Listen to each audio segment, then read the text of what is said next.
Sun in the sky, you know how I feel. Breeze drifting on by, you know how I feel.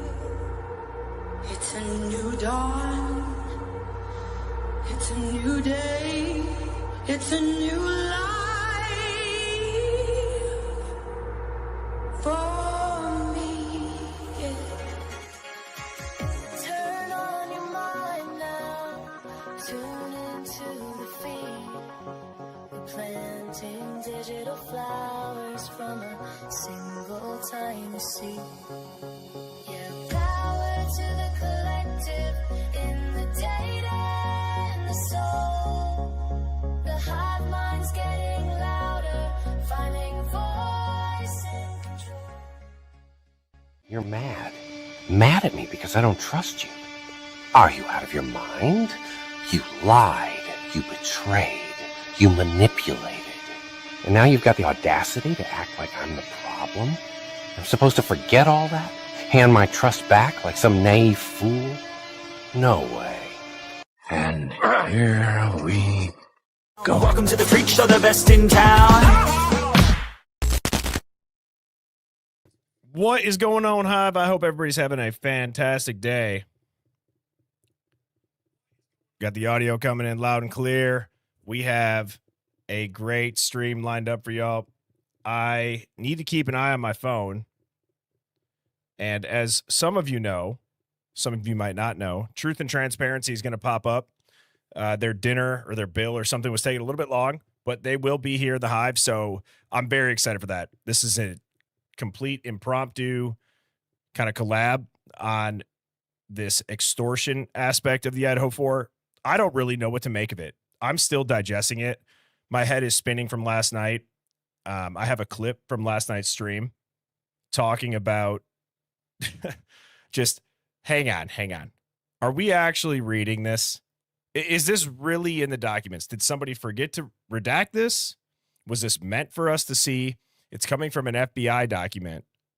It makes you start to wonder, was the FBI the only people that were truly through and through aware of this? And it was compartmentalized at the university and then at the MPD, ISP, families, right? There's a lot of questions that we got to start asking now. Not that we haven't had plenty to already ask.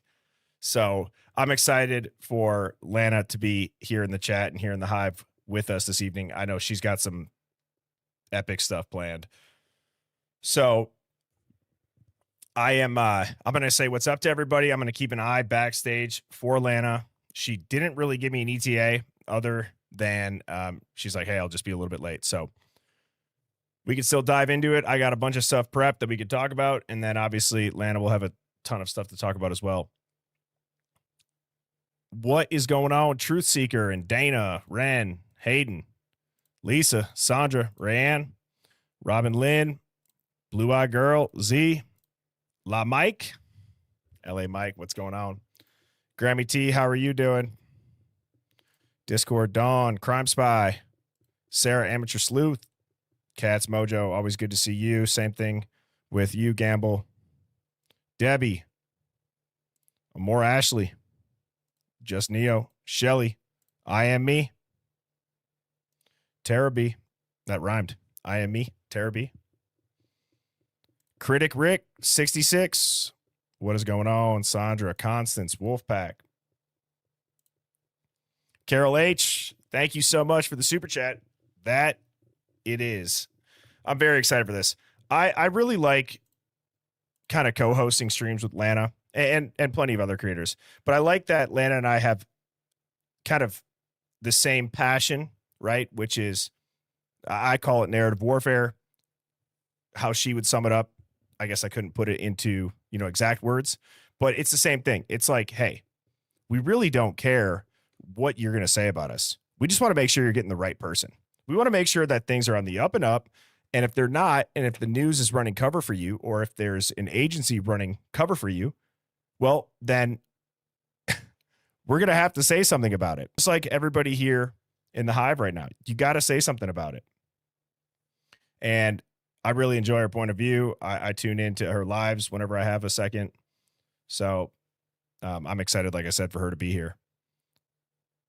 Let's see who else we got. Offset Guitar Tech says, smash that like button. Absolutely. 1-1. The truth shall set us free. Kim, good to see you. Crime Tourist. Genuinely confused. Terry Martin. Everybody look at your screen right now and look at this username. It's incredible. Rebecca, quote, Koberger, factually innocent, end quote, Perry. I hope you are doing well as well. I hope you are doing well as well. Beach Babe, how are you doing? UFO Dog, I knew that those dance moves looked familiar.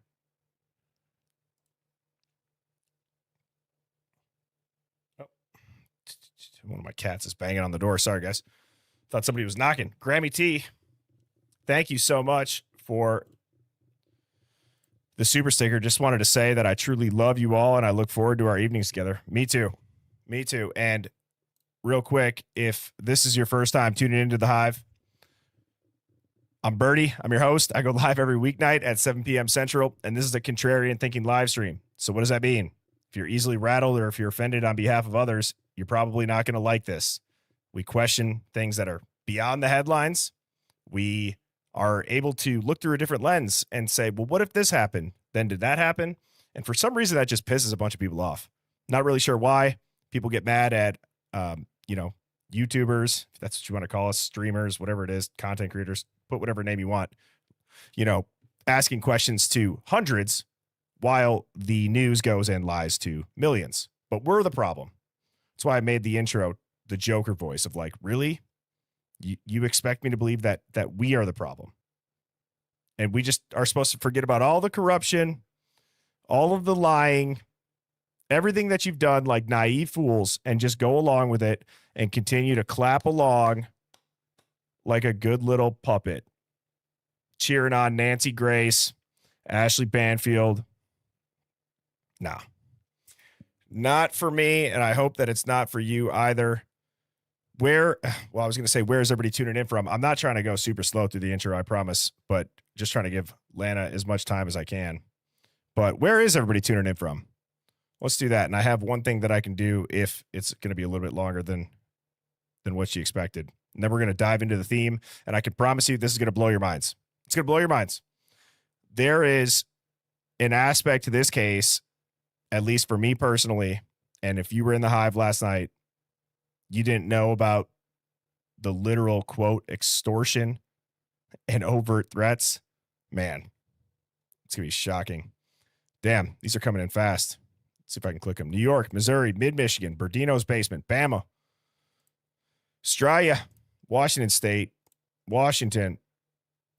Dina says, don't forget Brian Enton. Wisconsin. Down in the Bayou, Pennsylvania, Belgium, Pennsylvania, Michigan, Australia, the Down Under Hive, another Australia, Texas, UK. Karen, how are you doing? Boston, Jersey, Northern Oregon, Ohio, Indiana, Marlboro, New York, Illinois, H-Town, Northern California, Melbourne, Australia, Newfoundland. Wow, how many Australia people do we have? Jeez. Oops.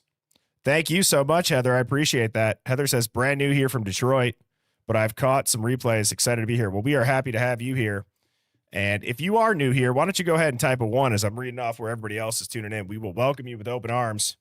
There's really no rules for the chat. The only thing that you can't do is threaten somebody. You can't troll. You can't spam. Other than that, the mods are incredible in here. They will give you enough leash to hang yourself. It's actually quite remarkable how well it works out when people can have the freedom to think out loud, where they can come into a stream and they don't have to worry about, oh my God, if I say this, are people going to get mad at me? Oh my God, am I going to get kicked out of this live? No, not here. Chicago, Mississippi, Florida Keys, Brisbane, Australia, Jesus, New Hampshire, Florida, Wisconsin, New Zealand, Vaga, Eastern Washington, UK, Ohio, UK. Phoenix is in my bathroom. What the? East Hollywood. Rhode Island, Kentucky, Stevensville, Texas. Another Texas. New Jersey. Jesus H. I think Australia is the biggest. I can't even believe that. That's incredible. So, all right, Hive. Let's get into this real quick. As always, if you haven't hit that subscribe button or that like button, please do. I'm not going to spend too much time on this. I do keep all my streams free. All that I ask is that you press the like button, you hit subscribe. Maybe you send this to a couple of your normie NPC friends that need to be red pilled and get them to tune in and wake them up. And I go live, like I said, every weeknight, 7 p.m. Central, including Sunday nights. Fridays and Saturdays, I also do morning streams. Now, I'm going to go ahead and I'm going to play this just as a refresher for anybody who is not in the stream or has not had time to catch up on the replay. It's about a 2.5 minute clip. I will put this full screen. Don't let it trip you out that this is from last night. If you have not seen this, let me just pull it up here. So here is the document. If you guys want to go and look it up, here's what it is. Exhibit 4 in support of objection to state's motion and eliminate AT&T timing advance records. Now this says case ID. It has a number with cast.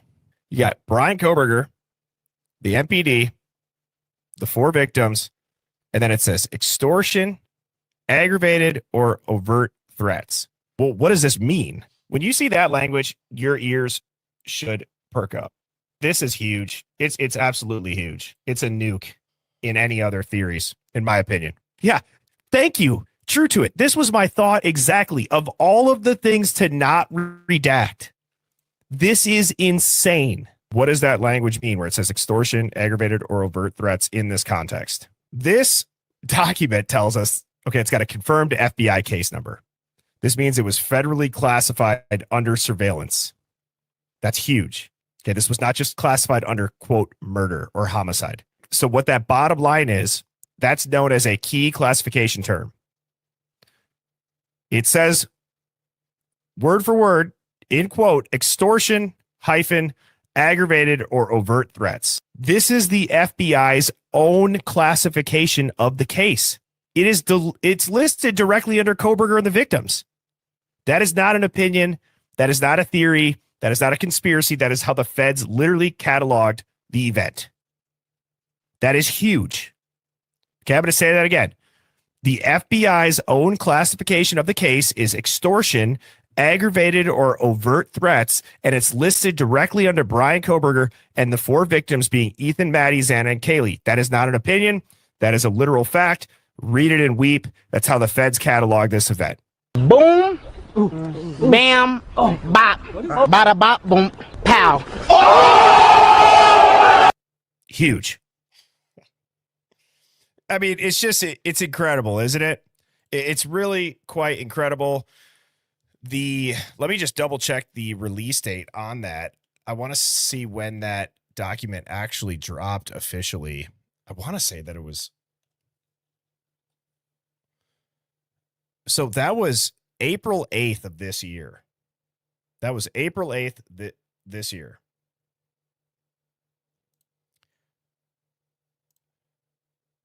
Thank you so much, Magp. Magp says, Birdie, this is an FBI code to have access to certain files. Hashtag DSA. It happens with electronic FBI cast. Correct. And then just in my opinion, I think it's very odd. We have to not gaslight ourselves. That's my entire point. Okay. I want to explain this very crystal clearly. People that tune in regularly, you're probably going to get sick of me hearing it, but it's very, very important that we understand this. If the narrative is true, which I don't think that many people believe this narrative, and if they say they do, I'd be curious, are they getting paid, meaning it's their career, right? Don't sway from the narrative, play it safe, or are they just living under a rock and they only watch Dateline and Amazon and read James Patterson books? Okay. I'm not meaning any disrespect by that, because obviously that's how a lot of people go about getting their news from the mainstream.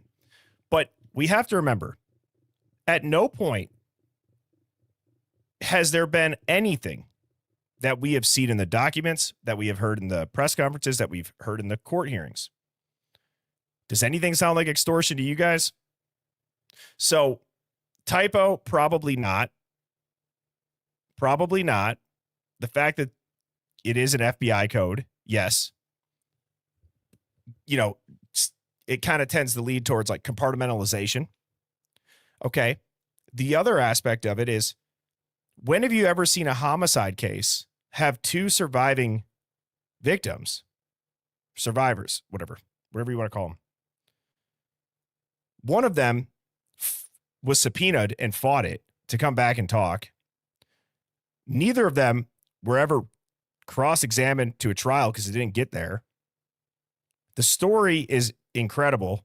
It makes zero sense. It's very contradicting in the documents. I'm not telling anybody that's followed this case anything new.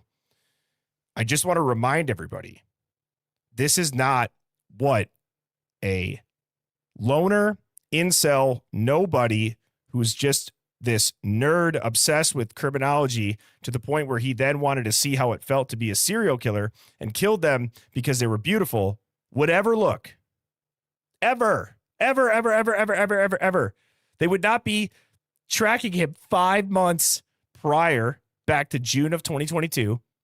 They would not, if they had him within days.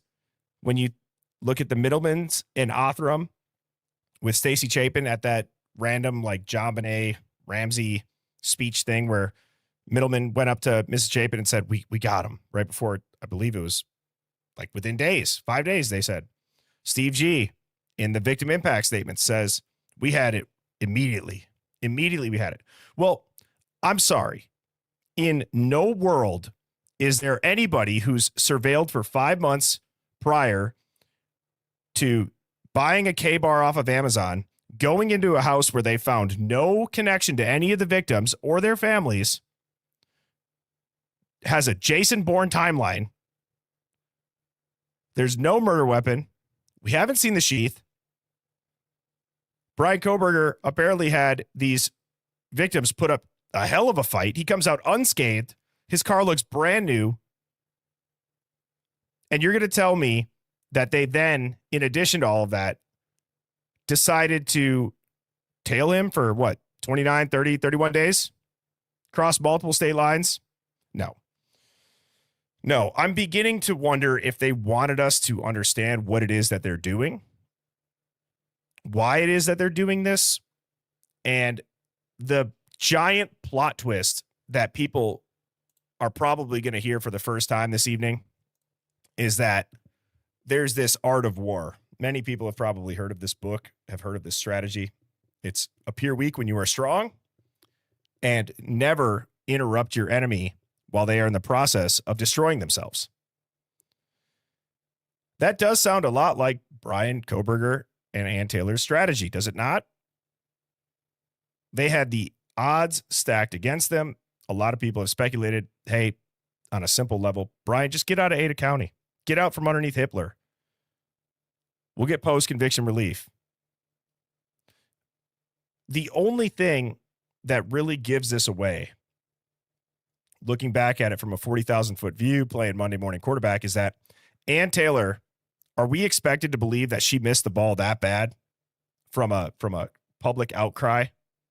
If her client was really on this high profile of a case, this big of a stage, are we to really believe that she's not going to be sounding the alarms as loud as she can, saying this is unjust, this should not be happening? Did anybody see any press conferences like with Karen Reed or many other things that happen that are wrong in courtrooms that are high profile? No. We didn't hear a word.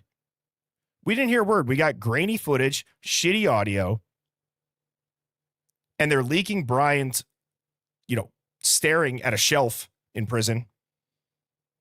There's a complaint about, I just don't get it. I don't get it. It blows my mind. And I'm done trying to think about how this would ever be normal. And it's starting to really look rather obvious that Brian Koberger and Ann Taylor were on to what was happening. And I'm not just talking corruption. I think they had more leverage than we could probably ever imagine. What that leverage is, is still yet to be seen. But right now, why don't I dive into the Hive here? What do you guys think? If we're going to look through that lens tonight, as we like to look at all theories and look through all lenses, what do you guys think Ann Taylor and BK may have had on the people that were doing this to them as leverage? And I believe Ann Taylor and the plea deal came about because Ann Taylor could have ruined people's careers. I would almost argue that they probably begged for him to take a plea deal. I don't think we're looking at what we think we are. Assuming that that document with the extortion and overt threats is accurate, yeah, I don't think we're looking at what we think we are, or what we've been diving into for a long time.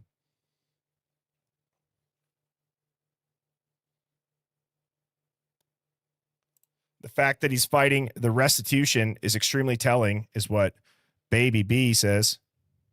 Grammy T says nothing about this is normal. Jonesy says, I don't know why it's playing out like this.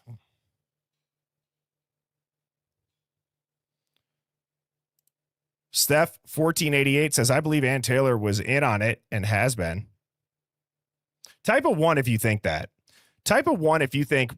So actually, stop. Before you type a 1, let me finish the question. Type a 1 if you think that Ann Taylor was either in on it completely. Let's say Brian was some sort of informant or asset or whatever. Or type a 1 if you think that Brian had come forward with, hey, I stumbled into this, and now, they're playing the long game. They're playing the long game. They're going to burn the entire system down. That's why I have Ann with red eyes and final boss on here. Type a 1 if you think that is more likely to have happened than if you were to type a 2, Ann Taylor just doesn't do her job good.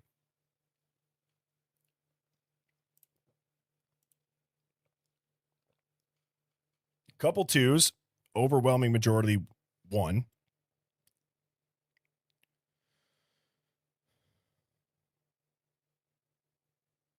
Okay. So again, overwhelmingly 1s. Couple 2s. For the people that said 2s, I'm just curious. What are some of the reasons why you think that this is just bad strategy? Is it because of the kind of, and I'm not being facetious, is it like the way that your brain works, that you can't wrap your head around a giant operation, a very sophisticated operation, and it doesn't seem like that? Or what is it?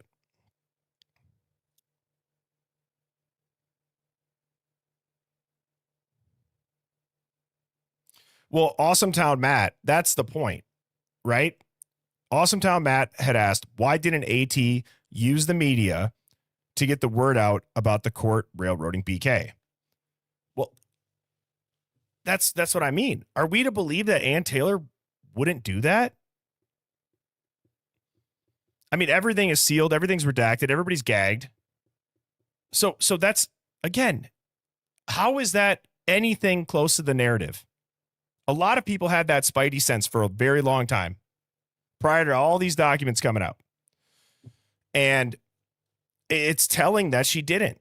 And I don't think it's from, wanting to play within the confines of this gag order, seeming how a lot of other people seem to leak and not obey the gag order. Let's see what some other people said. Sarah Charleston says, it felt like she gave up because she realized she couldn't win. Yeah, I mean, definitely the odds were stacked against him for sure. And batshit crazy, and True to It Connections. Thank you so much for the super stickers. I appreciate that big time.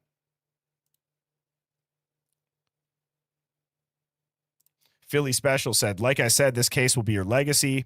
You just don't take a plea deal, even if they had, which they didn't, damning evidence against Brian. Okay. You're right. You guys, we're saying very obvious things. None of us are, maybe there's a lawyer in here, but I don't think our instincts are wrong just because we're not, we haven't taken the bar test or whatever attorneys have to do, right? I don't think that we're wrong. We have common sense. It just doesn't make sense. What would make more sense than just being an awful performance, in my opinion, is that it's not just strategy, it's a part of something way bigger. If this case is not part of something way bigger, we are so cooked.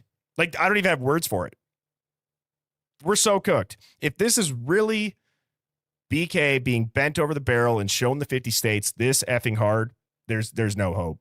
There's no hope if that's really what it is. I mean, it has to be. Otherwise, this system, I mean, it's bad. But I mean, this is like DEFCON 5. Get out. Get out right now while you still can, if it's not. Fortunately, it seems as if this drip flood with the documents and them releasing it, I think that this is damage control. I think that they knew that they had to, whatever it was that they were covering up or they were sealing it from, they had to have it that way. They had to. Let's see. What else is going on here? Cindy Yo says, I can't wrap my head around it, and I don't think Ann fought hard enough for him. Well, you know, when I look back at some of the court hearings and the proceedings that I see Ann Taylor, at least the ones with video, right? I always thought that Ann Taylor's style wasn't animated enough. Like, for what it's worth, Birdie giving coaching to Ann Taylor, I would say you got to be a little bit more animated. Can you act like you believe what you're saying? It's very quiet. And now people will say, that's court etiquette. That's court etiquette. Well, I don't know, because all the big time defense lawyers that get paid the big bucks, they put on a show.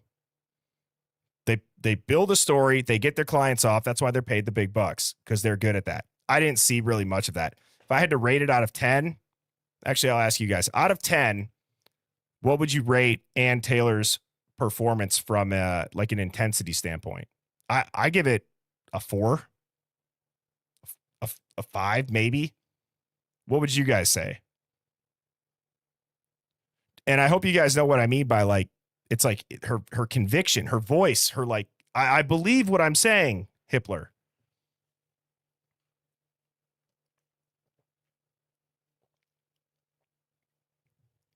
Everything seems to be right around the middle. So like a C plus, a B minus, maybe, from a grade standpoint. Some people are just like 1.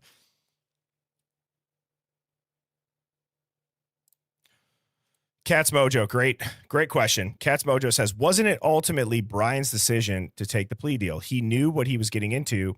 I believe there is a plan still in play here. Okay. I think there's absolutely a plan in play. I absolutely think there is a plan in play. What legal strategy is that? Right? It just doesn't make sense to even get to this point, given the plea deal occurring. Ineffective counsel. And Blue Eyed Candy, thank you so much for the super chat. She asks, why are KG and MM just now getting, quote, their proper earns almost 3 years later? Yeah. I don't know. Does anybody have an idea on that? I would like to say that we could always err on the side of caution when it comes to talking about anybody involved in that house. Nobody's victim shaming. Nobody's victim blaming. I'm not here walking on eggshells. It's not that I'm, quote, afraid to say anything.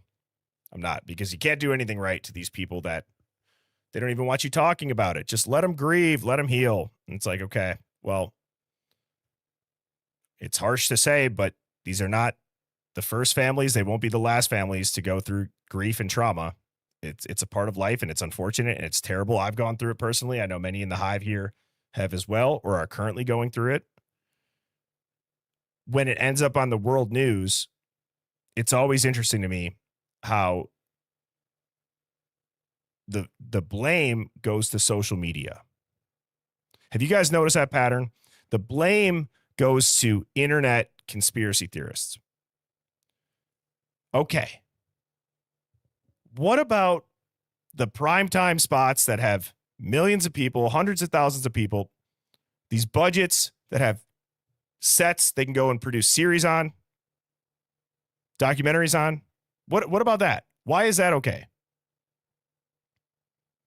Is it because they're afraid and they know that they won't ask the hard questions? I don't think that Ann Taylor,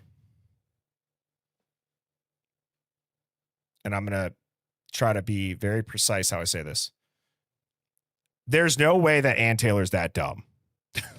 I mean that. There is no way that she's that dumb. If that is the case, it's just such a low bar being set to defend somebody.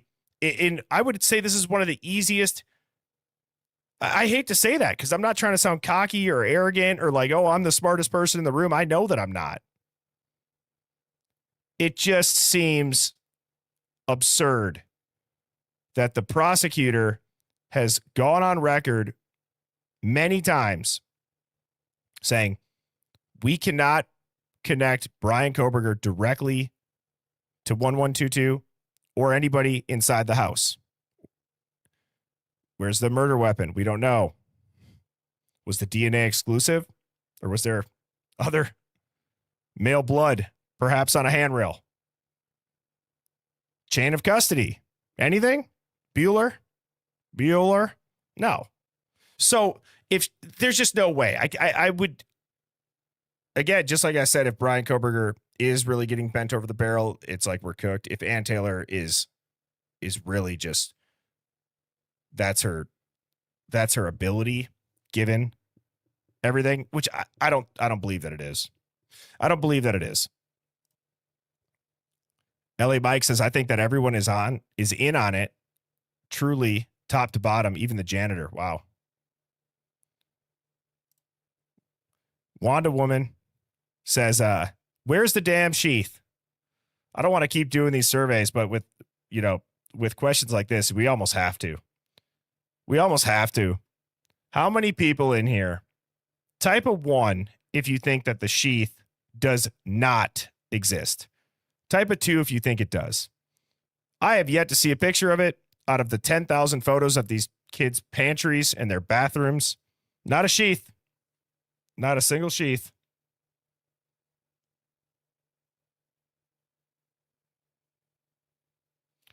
I just got a text from Miss Lana saying that get ready. So I'm ready.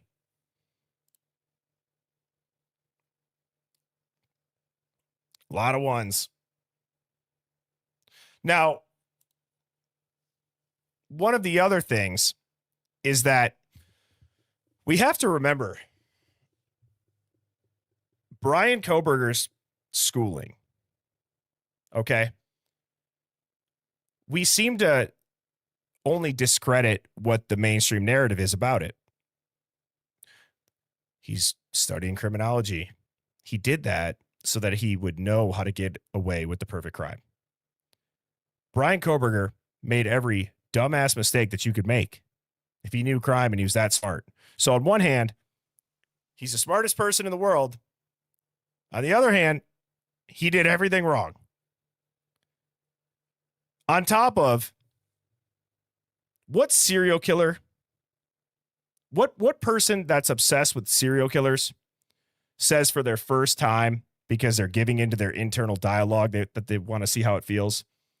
You know what? I'm going to go into the busiest party house that I can find that I've never been in. I have no connection to them.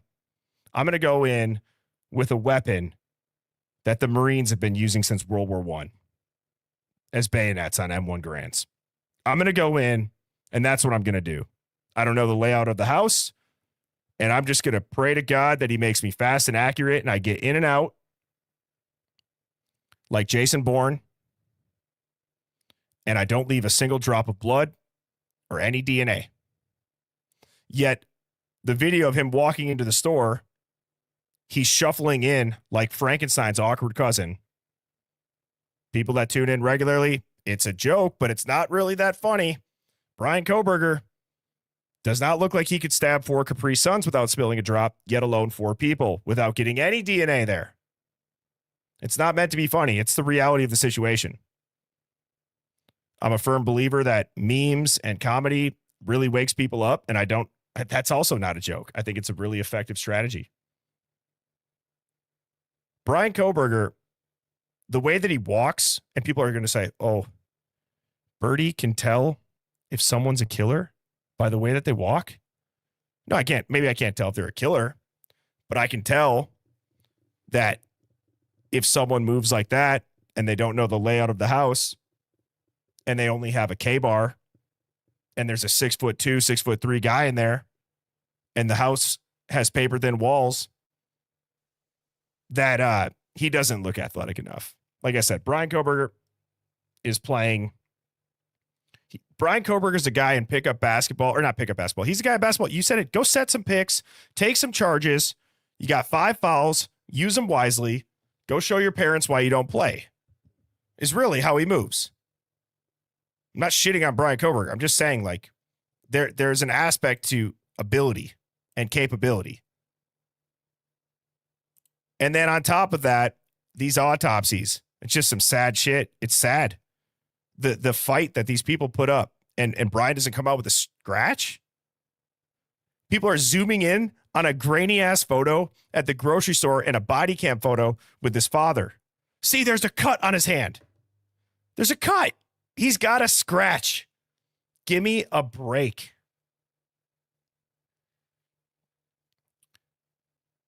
Lana says, tell everyone I love them and that truth and transparency loves you. So it sounds like she's getting done. Yeah, he's awkward. Is there anybody in here? And I promise you, okay, right hand of God, I'm not going to put anybody on blast. I don't think the chat will either. Is there anybody in here that was absolutely convinced Brian Koberger was guilty? And if you did, what changed your mind that there could be reasonable doubt? And while you guys are typing that out, let me remind everybody about our justice system and what role reasonable doubt serves in our justice system. Reasonable doubt is not a loophole. It's a guardrail.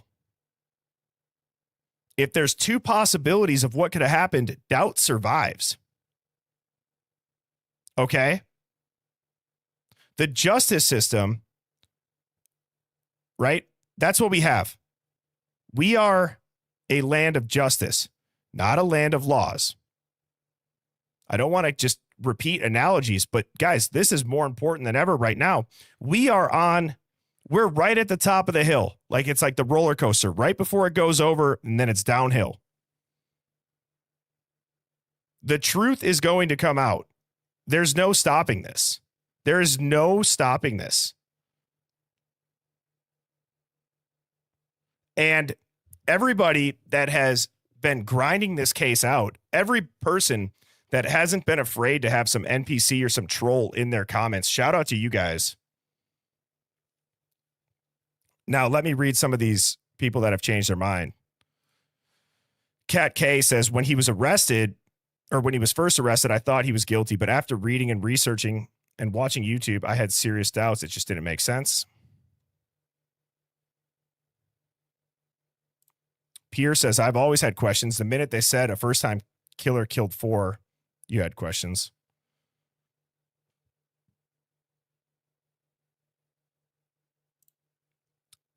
Baby B says, I went from 100% to guilty to maybe just not a lone actor to like totally innocent. That's quite the progression. It's a normal progression too. Especially when you're looking into things and you're able to keep an open mind. Chatty Chick said, never. Dana says, I did until I started researching it. Grammy T says, I never thought one person could have done this. Carol H says, I was convinced BK was guilty at first. You're late to the party. Aqua Chameleon, that's a cool username, says, I questioned everything from the beginning. Animal Cracker 16 says, I'm awkward and definitely wouldn't kill anyone, although my employees may sometimes feel differently. It depends if they are on their game. Christ. That's a top dog comment. That's funny. Brian Todd always thought that it was Murphy. Miss Anonymous, this is a great point. Most of them had wounds on both sides of their heads and bodies. That tells me 2 attackers, I think. Texas Terry says, I just assumed from the news till I ran into true crime. Z says the 8-hour delay. Mr. Smixon says, I have never for 1 minute thought he was guilty. Definitely not by himself. Do you guys think that even the tide is turning of Brian Koberger having any involvement? People go, well, he's involved. He was a getaway driver. He was this. I don't know. I was at that point too. I'm like, there's no way he did it alone. He picked somebody up. Somebody called him. Now I'm wondering, was Brian Koberger used by the FBI either knowingly or unknowingly, okay, as this criminology student where they're using his cell phone as this dragnet, this cast net, cast it far and wide, as the new chief would say. Eliza, Confidence, Lies, and Evil, says there is no way that while one victim was being unalived, that the others just stood there and waited their turn to also be unalived. I mean, come on. Lisa White says, I thought my best friend was crazy when she talked about it and he was guilty. Wait, when she talked about it and he was guilty, she had me watch TNT and Jay and Bree. Sadly, I was a mouth-breathing sheep no longer. Hey, cheers to you, Lisa.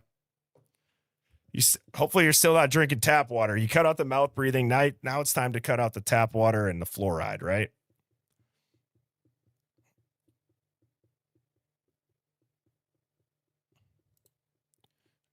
Sarah Charleston says, no way he killed everyone alone. I already did these. Got to press the refresh. Yeah, everyone's going, yay, Lisa. Yay, Lisa. Everyone's welcoming Lisa like, yes.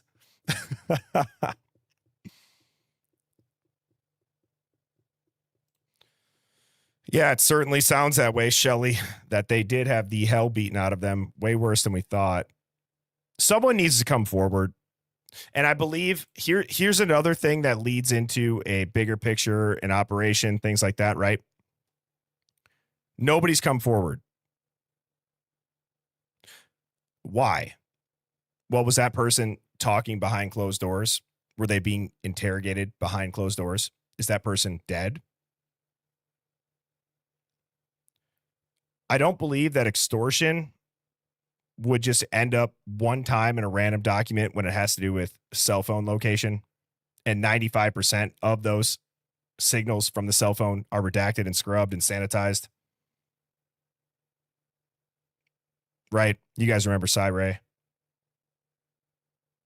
To me, you're not using the word extortion for frat stabbings.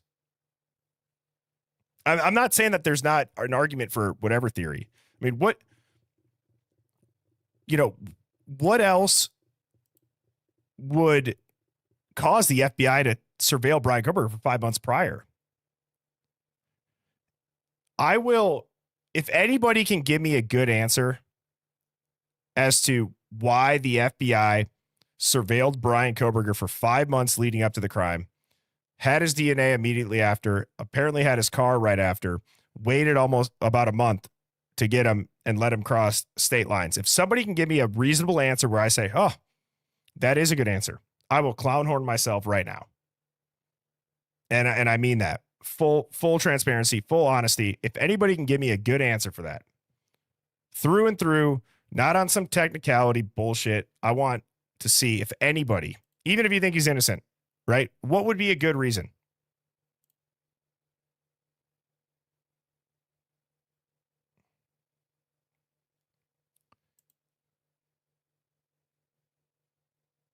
Let's see.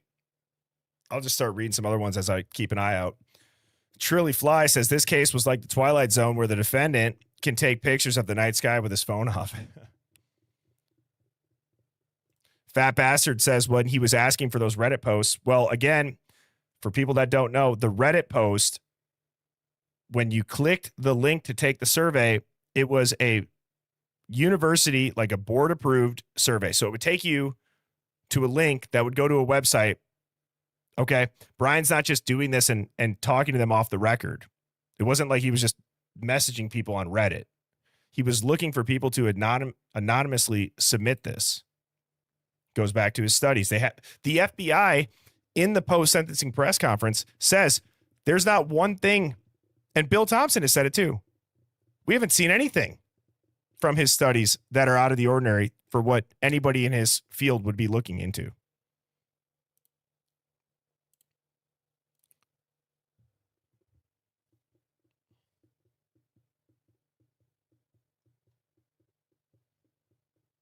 Yep. Nothing connects him to the crime, the scene, or the victims. Did he need special clearance in regards to what? Oil can Sally.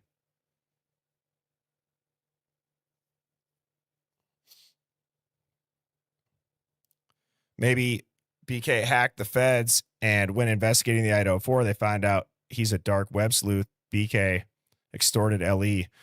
Well, I do wonder if there's someone else in that King Road orbit that is being coerced.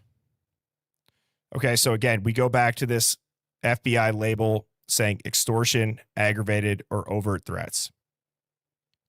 Okay, that means a CI, a confidential informant, could be at risk. Or here's another aspect of it that we did not mention last night, and it's that somebody could be using like Fed surveillance data to intimidate or pressure somebody, which is just crazy to think about. That would be a lot of twisting and turning to get to this point. But what if Brian Koberger accessed his own dragnet? He has then the ability to see who's being tracked, who's providing info, meaning anybody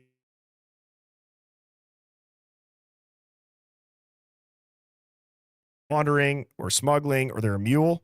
Now he has leverage. Okay, so let's think about that. This is the lens I want to look through. What if people have said, and there's been rumors that Brian Koberger uncovered something in the cloud or whatever it is, right, that he wasn't supposed to. I promise you, you can't just call this a conspiracy anymore. There's too many things that are weird that are becoming a pattern. Okay, if it was just an 8-hour delay, that you couldn't do this. If it was just no murder weapon, you couldn't do this. Right? It's like a million things. What if Brian Koberger figured out that he was originally unknowingly being dragnetted, and you go think about his alibi. Oh, I like to drive around late at night. Well, I don't know about you all. When I heard that alibi, I go, that's the stupidest alibi I've ever heard. And his phone was off. I'm driving around late at night and I was stargazing and my phone's off. That's what they went with. You can say, well, it's the truth. That's fine if it's the truth, but like, you just leave it at that. You don't try to find other cameras of him on car or other cameras where his car is on it. And then you start to wonder, okay, is Brian Koberger some sort of field asset? I don't know how many people have tuned in. I got a text from Will, one of Brian's friends who was on my stream. He texted me yesterday, or I'm sorry, he texted me on Sunday. And I'm trying to get another stream lined up with him. I can't get over the fact that he said that Brian only showed up whenever he had to go out to Patterson to pick up, and he never saw Brian use drugs. That's called a controlled buy. Brian Koberger is applying for Pullman Police Department internships, and they turn him down. For what reason? For what reason would Brian Koberger, who's this great criminology student, Why would they turn him down? He's new to the area. He's recommended by a professor. He's a PhD student. You could say, oh, well, they don't want him looking into stuff. How would they even know he'd be looking into stuff? How would they know that he's not going to end up being one of the guys?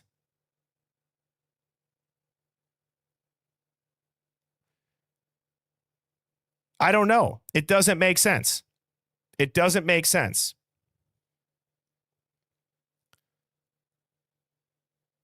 You know, there is I don't know how to put it into this full on theory yet, but where I'm going is that like Bryan Kohberger,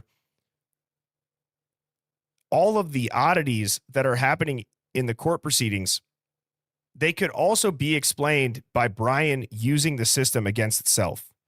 Okay, because by the time of the arrest, there's sealed affidavits, there's phone gaps, there's cast tower simulations that have 95% of it redacted, scrubbed. They don't have a weapon. They don't have a motive. They don't have any real-time footage. Well, why? Why? What if the leverage that Bryan really had, it isn't that he was being extorted. It's that Bryan knew who was being extorted. He knew who flipped. Maybe he knew if somebody's phone was spoofed.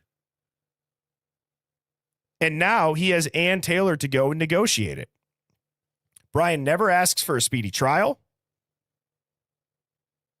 They drag this out, redacted, unsealed. They're still fighting it. Bryan's been arrested for how long? He's been arrested for how long? They're fighting the release of evidence. They're following him around in prison and leaking videos where nobody gets charged for anything, whether they retired or whatever the hell happened with that. They're leaking his complaints. I'm starting to think, are you guys just trying to convince us this man's actually in there? Is that really what's happening?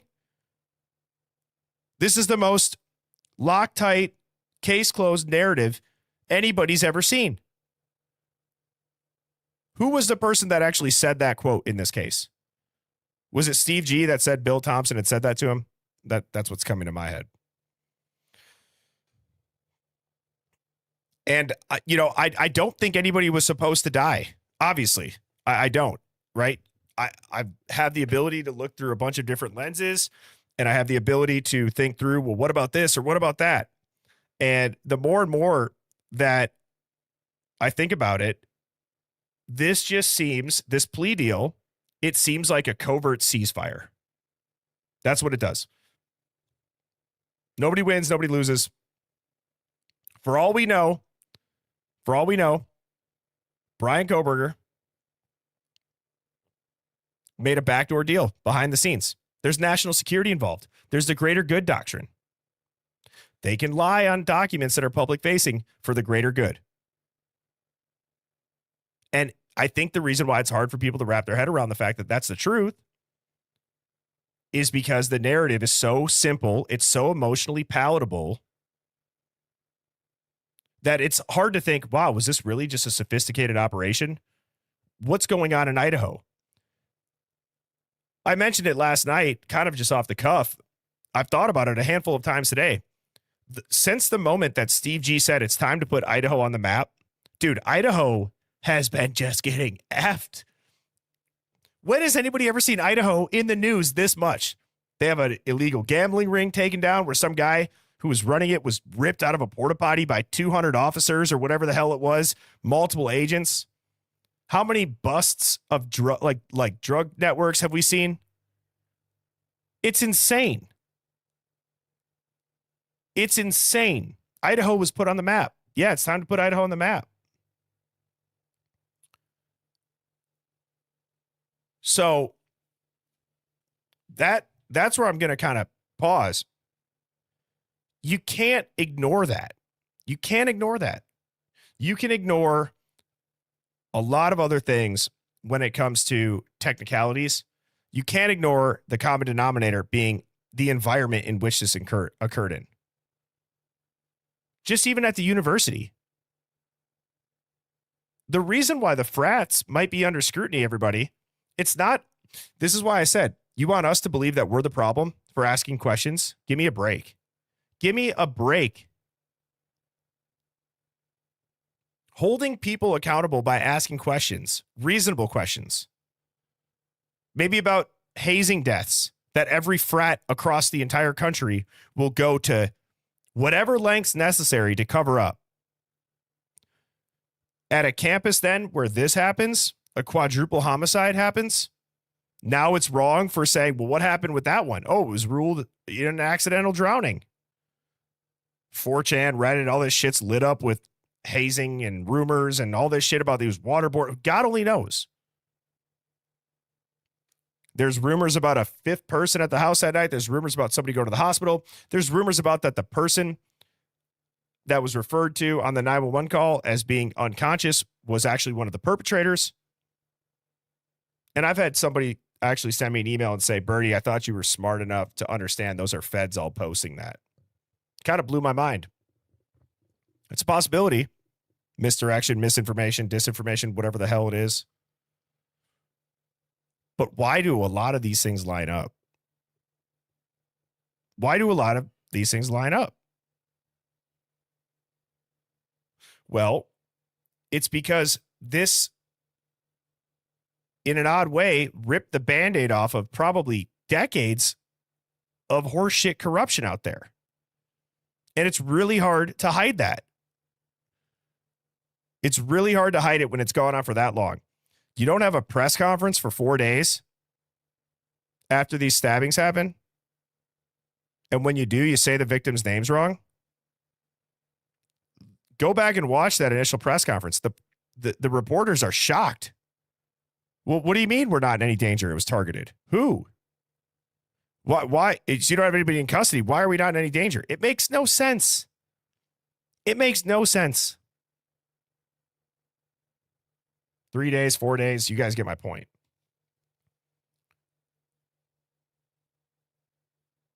Yeah, and actually, what a great point. How do you show you have your shit together? Well, you'd go and you'd solve a quadruple murder. Wanda Woman says, Bertie, Cy Ray is teaching a class at Homeland Security. I saw that. I saw that it was free as well.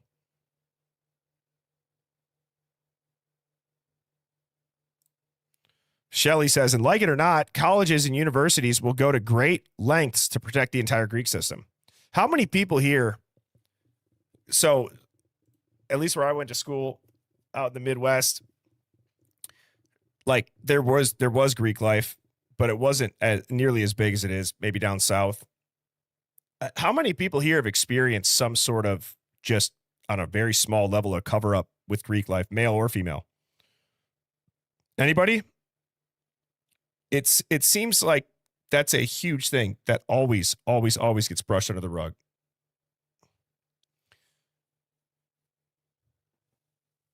You know?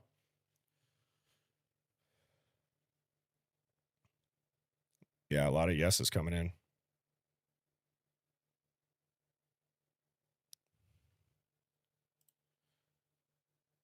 And Hive, real quick, we got 1,800 people in here, and only 600 people have pressed the like button. I really want to continue to make this a point. It takes 2 seconds. Leave a little bit of touch DNA on that like button. Leave more than Brian Koberger on that like button. This gets it out into the algorithm. The Hive is a place where anybody with any opinion can come in. There could be somebody in here that says, nope, you guys are wrong. You're wrong. Okay, well, that's fine. Tell us why.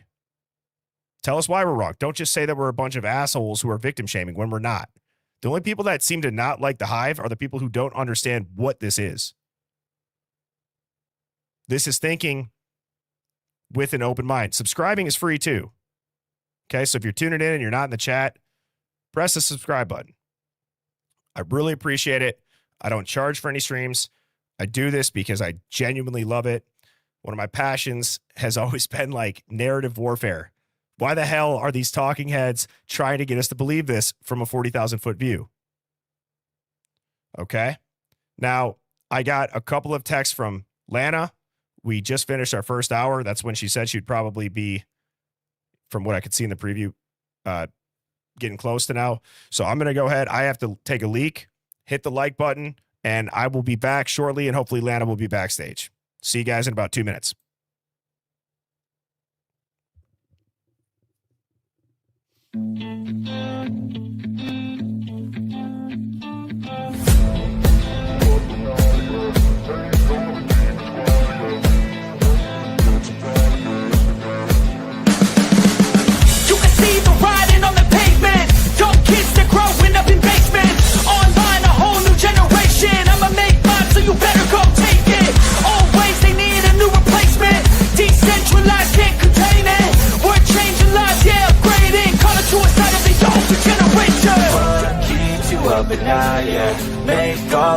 squad, yeah. We were built to thrive, yeah. I think that we've all had enough. What keeps you up at night, yeah. Make all the demons quiet, yeah. We were built to thrive, yeah. I think that we've all had enough, yeah. I think that we've all had enough. Sick of dealing with the old plan. They know that we're calling their bluff. You got me like, oh yeah. I think that we've all had enough.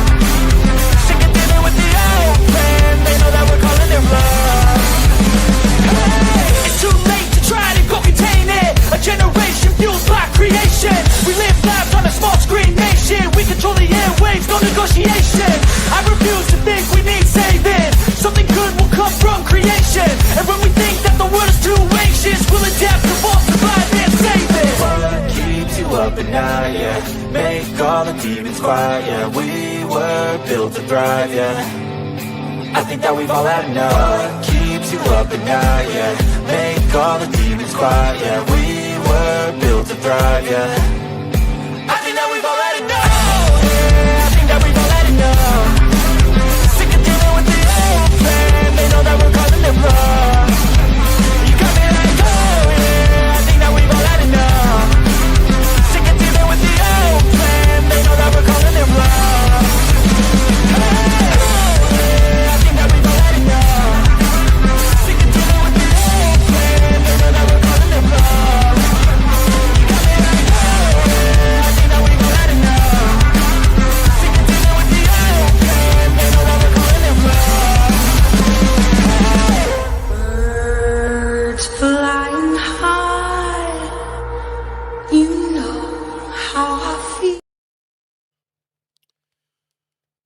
All right. Thank you guys for waiting.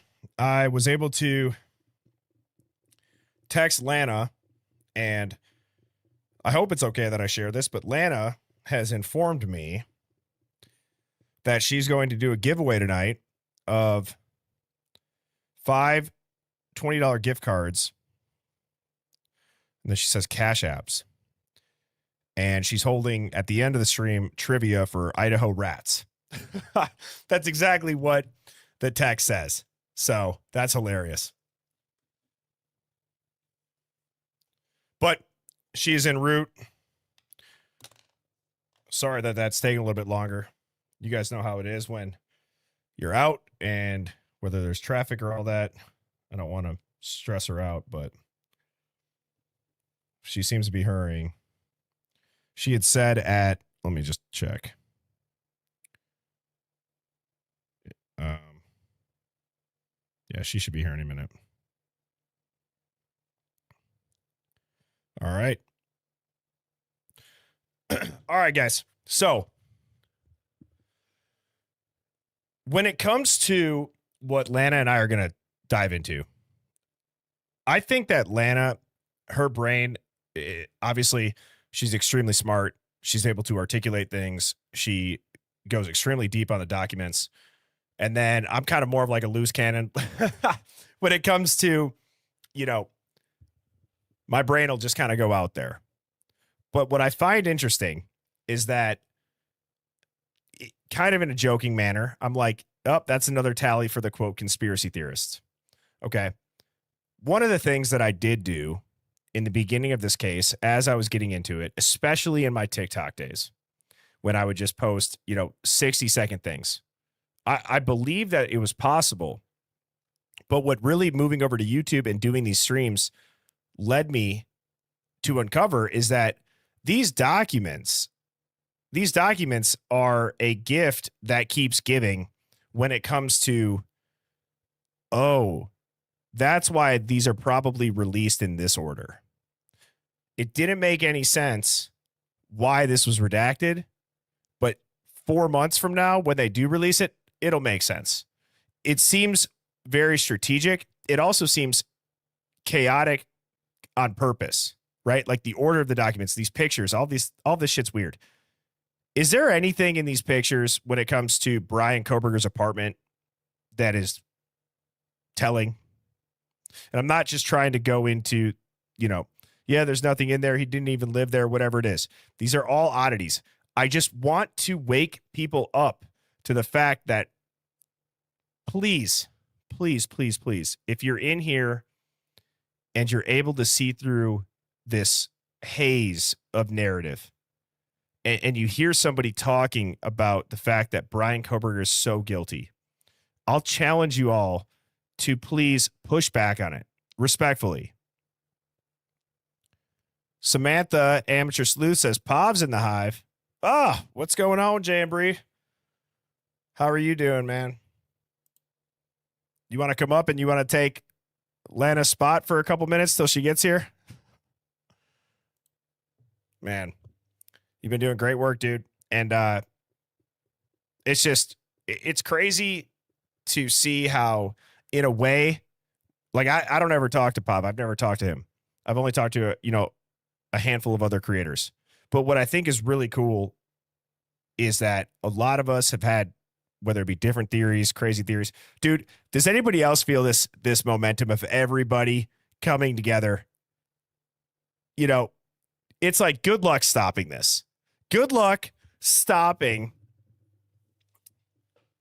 these people who have put so many hours into this case to think that we're just going to, again, believe that we're the problem now. We're the problem now. No, we're not that naive. We're not fools. And since Pav is in the house, I actually clipped a part of one of his streams where he was talking about how, like, well, you might as well just come clean now, because whether you guys choose to put it out or not, we're going to end up uncovering it. And that's the damn truth.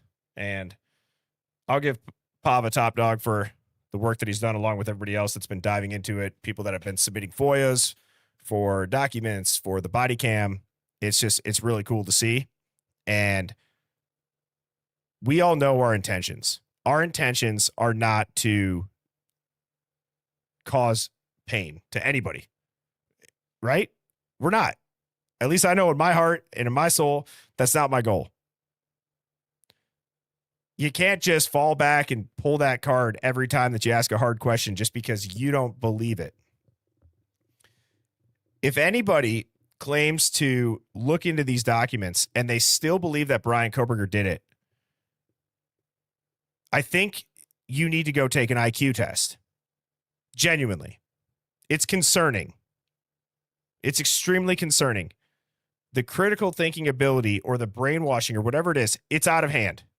It's absolutely out of control. It's got a chokehold, not just in America. It's all over the world. Okay, we got a lot of people that tune in from Australia, from the UK, from Scotland. It all sounds to be going the exact same way. What is it about these people that feel like it's our fault? What is it about these people that don't ask questions, don't do anything? And then what happens when we're proved right? What happens when we are proved right? Anything? No, it just gets swept under the rug. That's it. We again, just to give ourselves a little good job. Good job, Birdie. Good job, Hive. Good job, everybody that looked into it. And I don't know, man. It's just, it's absolutely, it's sad. So let me just see if I still haven't heard from Lana. I don't necessarily want to dive into it without her up here. So what I'm going to do here is let me go back into my slides that I have, because I changed course when I saw her post that she wanted to do a live together tonight. Let me go ahead and pull them up.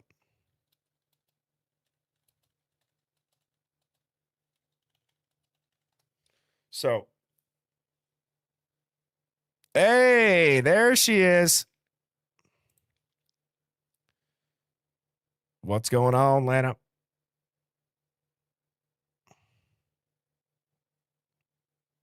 Delaney just says they're stupid.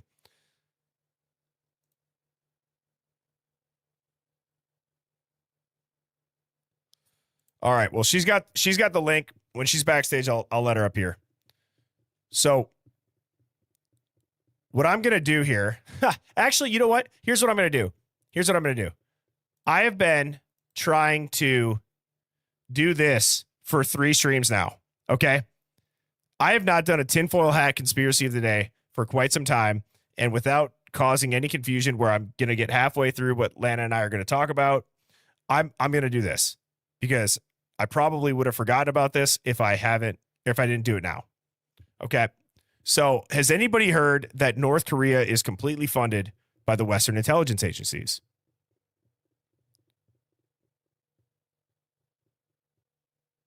If not, okay, this is probably a way juicier of a theory than you could probably ever imagine. Okay. So North Korea, they starve their own people. They test ballistic missiles all over the place, especially over Japan. They threaten the United States every couple of years or every couple of months like it's a season. But then nothing ever happens. Ever. There's sanctions, diplomatic posturing, and this military industrial complex, they get to keep feeding their fear machine. What country behaves that way? That's non-scripted. They would be turned to dust by breakfast by almost every country in the world if they really were putting those threats out. Okay? So then you look at their neighbors. You're telling me that South Korea, Japan, and China are just sitting there. They're letting Rocket Man Kim launch rockets over their territory. No country in their right mind would ever tolerate that. They know that it's posturing. They know that it's controlled. The Western intelligence agencies are in on it, at least to some extent. Some argue that North Korea is actually being coerced by bigger powers to just play along. They do this under the guise of regional stability. Now, what is more valuable and what would ever be the motive to the West? Well, we know the military industrial complex.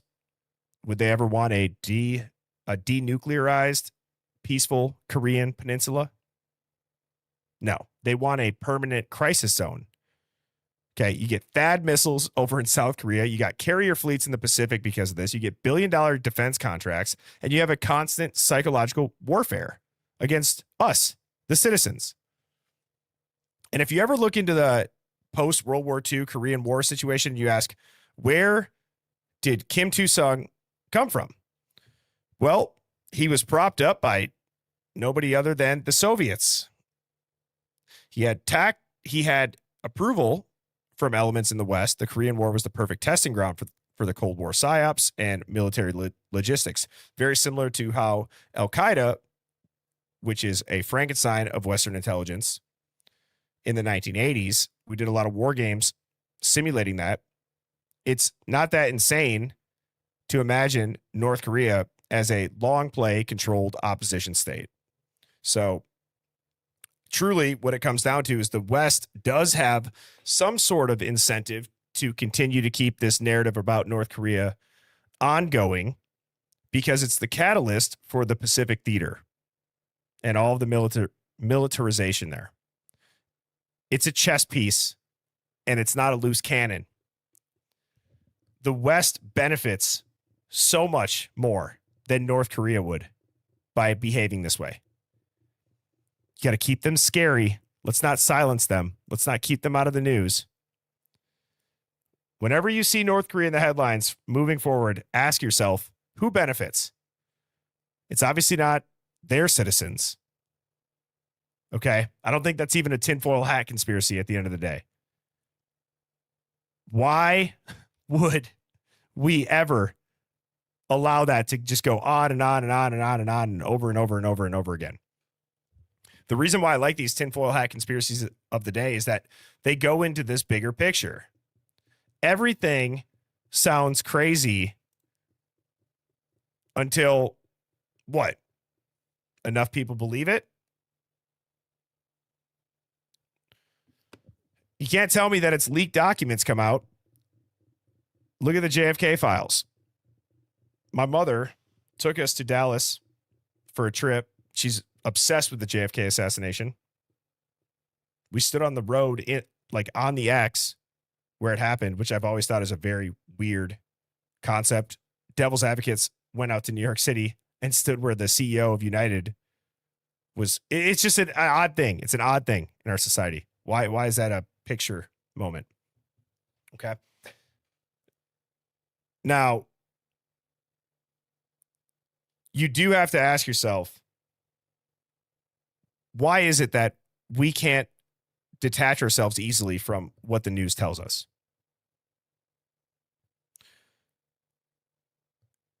My gut tells me that even with what's happening in the Idaho 4, the reason why is that it would uncover so many other things that didn't make sense.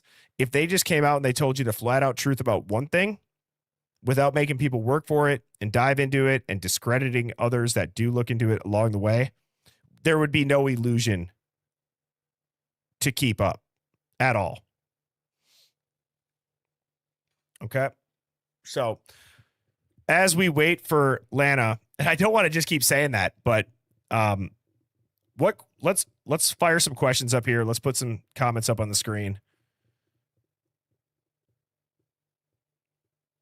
I think Pav is just chilling. I can't really see the chat flying by, but not putting any pressure on you.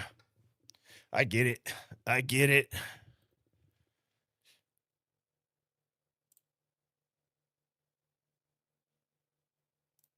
Believe in Truth says that so many deep truths that will be coming out.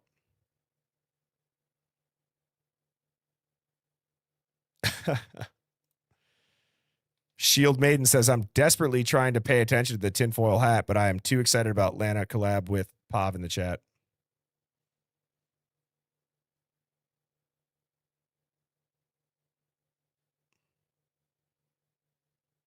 I am Lux says, I haven't watched the news for a decade. Stone says it requires certain assumptions that you have about your society that you can't believe are not true.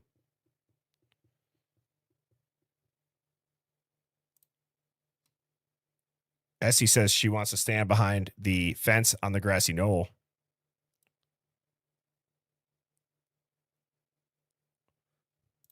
Psyop Life 25, that's an awesome username, says it's due to those two families becoming informants this all took place. It's definitely not anything that you can't ignore. That's what I've always said too. It's like they have not one time swayed from this narrative.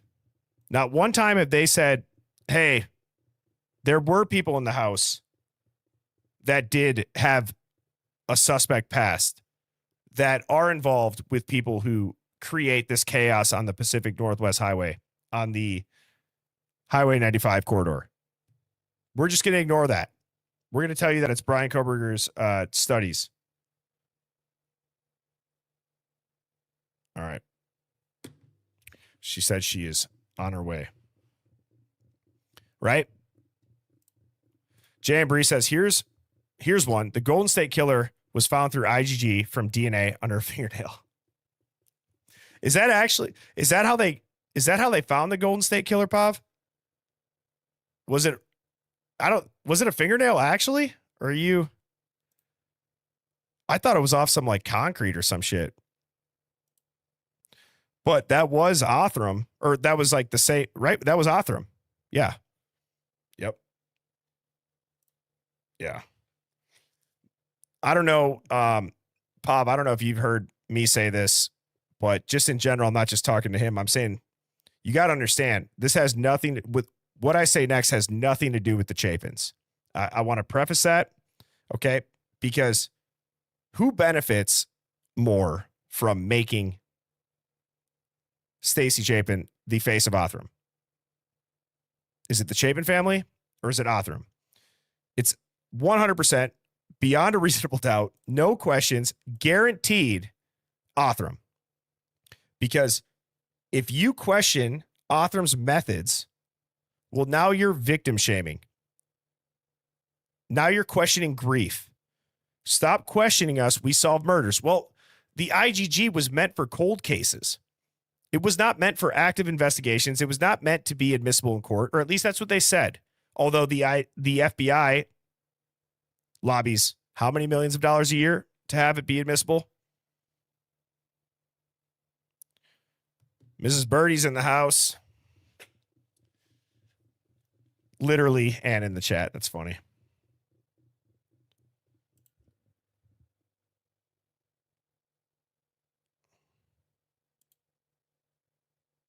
All right.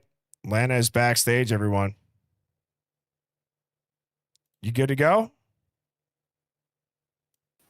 You good? You're on stage. What's up, dude? Hey, how are you? I'm doing good. How was your dinner? Oh, it was fabulous. Woo. Sorry. No, you're good, man. You're good. You're totally All fine. right. I thought for sure I would be walking out to this song.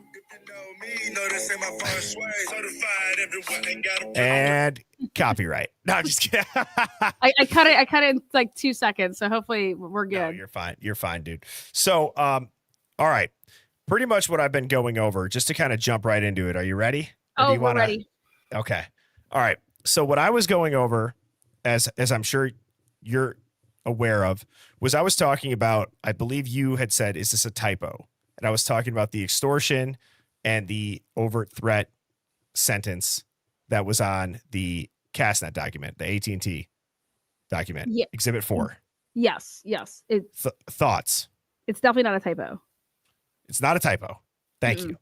I feel very vindicated right now because I was a little bit worried. I was like, I'm trusting my gut on this. I'm going to go ahead. I'm going to say this changes a lot. It changes a lot in addition to the autopsy, the timeline, just the physical ability that you would need to do this as one person, as we've seen.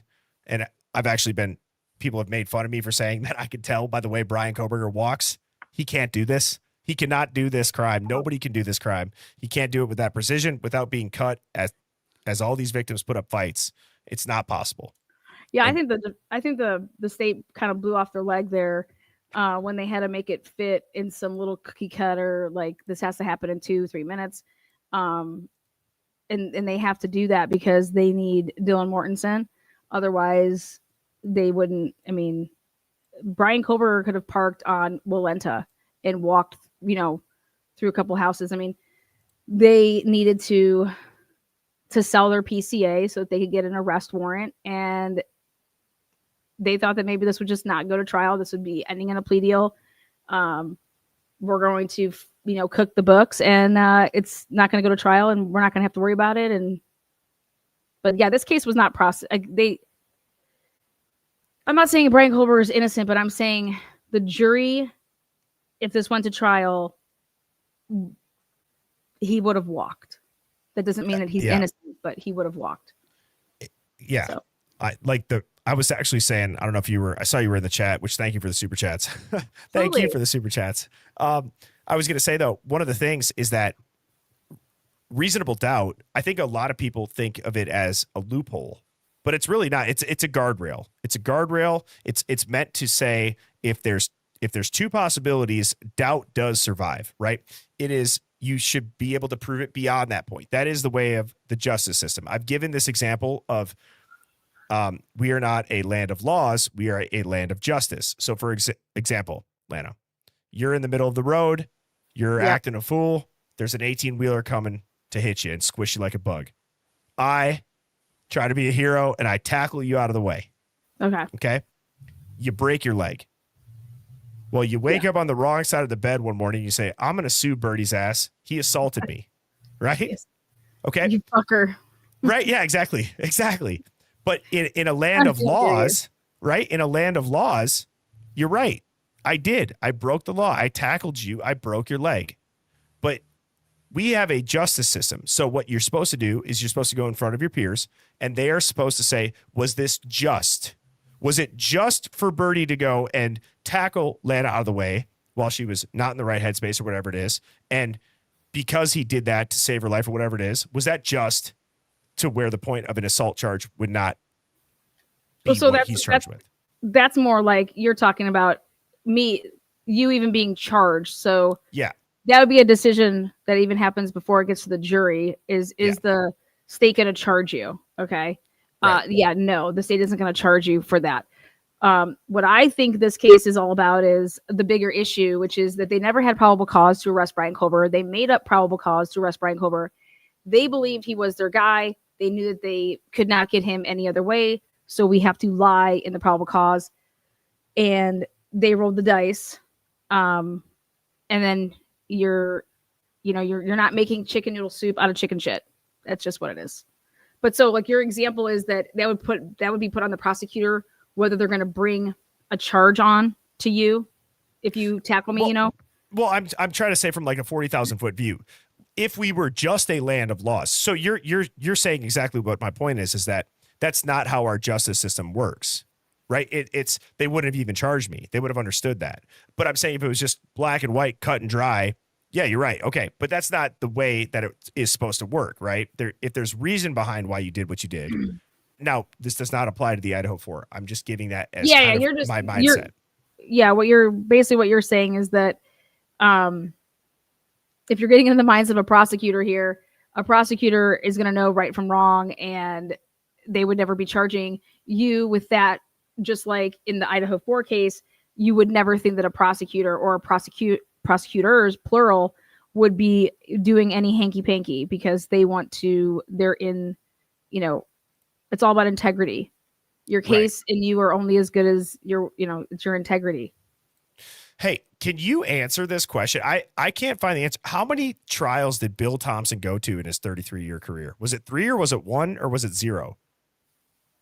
Do you know? Does anybody know for sure? I don't know if he's ever prosecuted a murder case. I think in his 33-year career. Yeah. Did Molly's husband, did that end in a plea deal, or did he plea? It must have. I just know that Bill's claim to fame is that he got a conviction without a body. So he's gone to court before. You know what I mean? Yeah, he's going for the cycle. No body, no murder weapon, no sheath, right? Yeah. I think that it's just this case is about, before it even, they kept preaching to all of us. These things take time. We need time to do this. We need time to do that. We have to do everything right because we have to prosecute this case one day. That's what the big push was from the Idaho State Police. That's what the big push was from Moscow Police Department. But meanwhile, while they are saying that, they are literally hypocrites and they aren't taking time. They're literally fucking shit up and letting the FBI go rogue, not securing search warrants to do what it says to do when you want to use IgG. They are preaching to us what they should be doing, but they're not. Right. And it's like, you just need one juror to have a problem and say, I'm not going to budge on the fact that they lied. As soon as that prosecution team would have lost the trust in that jury, which they would have, I believe, Ann Taylor's witness list shows that they would have lost the trust in the jury because they were going to put it all on blast that they lied numerous times, that these police officers could not write a report to save their lives. She was going to attack the investigation, and she would win on that. And then you're going to put Brian Kober with some experts to say that this is where he was beforehand. We're moving up the time of the crime, and it's multiple weapons. There was a cleanup. This did not happen in 2 minutes. Yeah. What was your initial thought on the timeline to where you are today? I'm curious. My initial thought on the timeline is they keep saying that, let me tell you what happened at 4:00. Let me tell you what happened at 4:00. Not let me tell you what happened at 4:19 or 4:20 or 4:30. Let me tell you what happened at 4:00. Something happened at 4:00, and all I can tell you is that if you go off of their evidence, Brian Kober is not there yet at 4:00.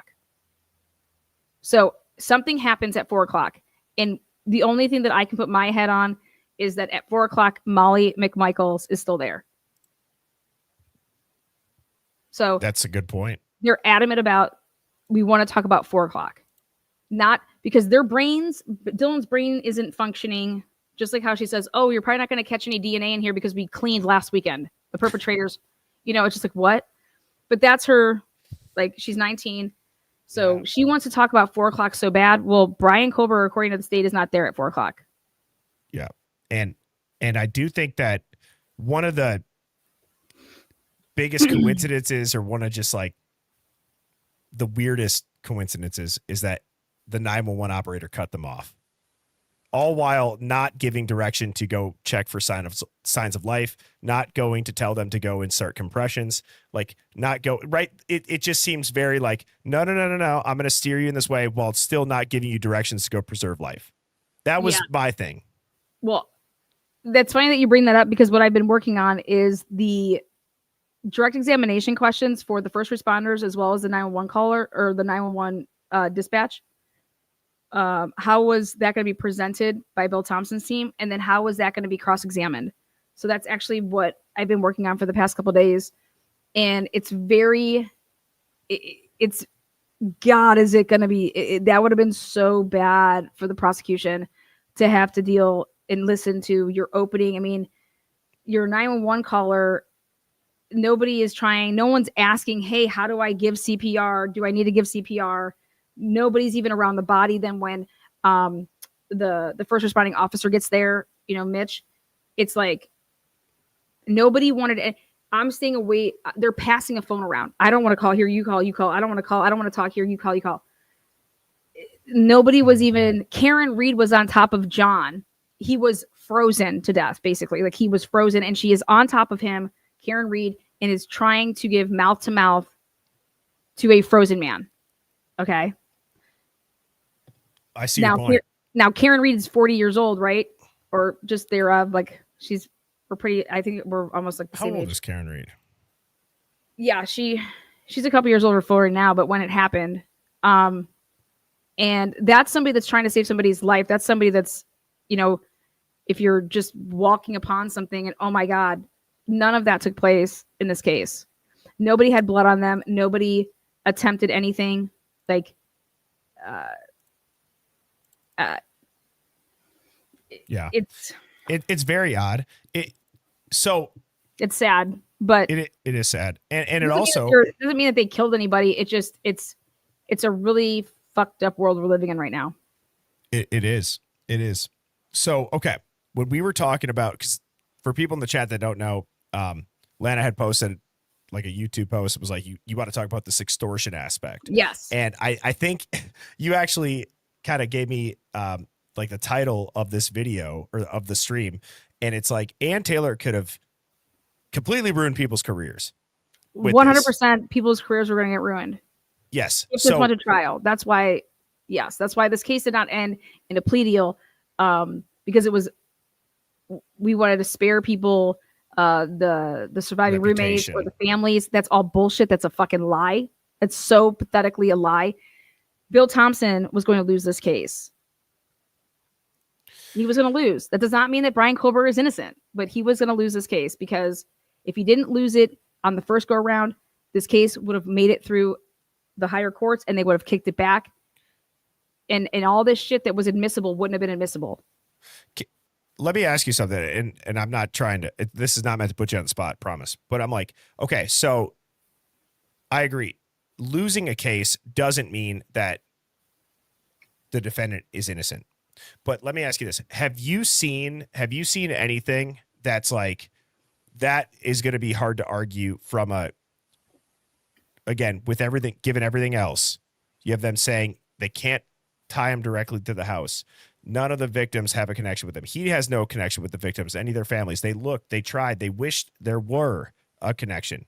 So like, when I hear that, I don't believe that Brian was ever at that house. I don't think he knew anybody in that house. I don't think he was ever there, because if that was the case, they would have been screaming that from the rooftops. So then my question is always, if Brian Koberger is guilty of something, what the hell is he guilty of?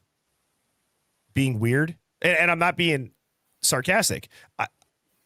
I have yet to see somebody really.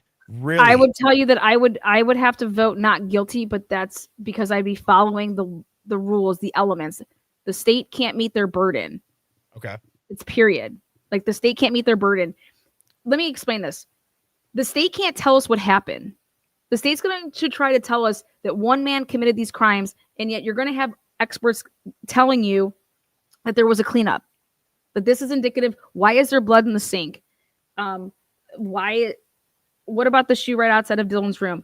There was a cleanup. This did not happen in 2 minutes. There's multiple weapons. There's unknown male blood in the house. Okay, come on. Right.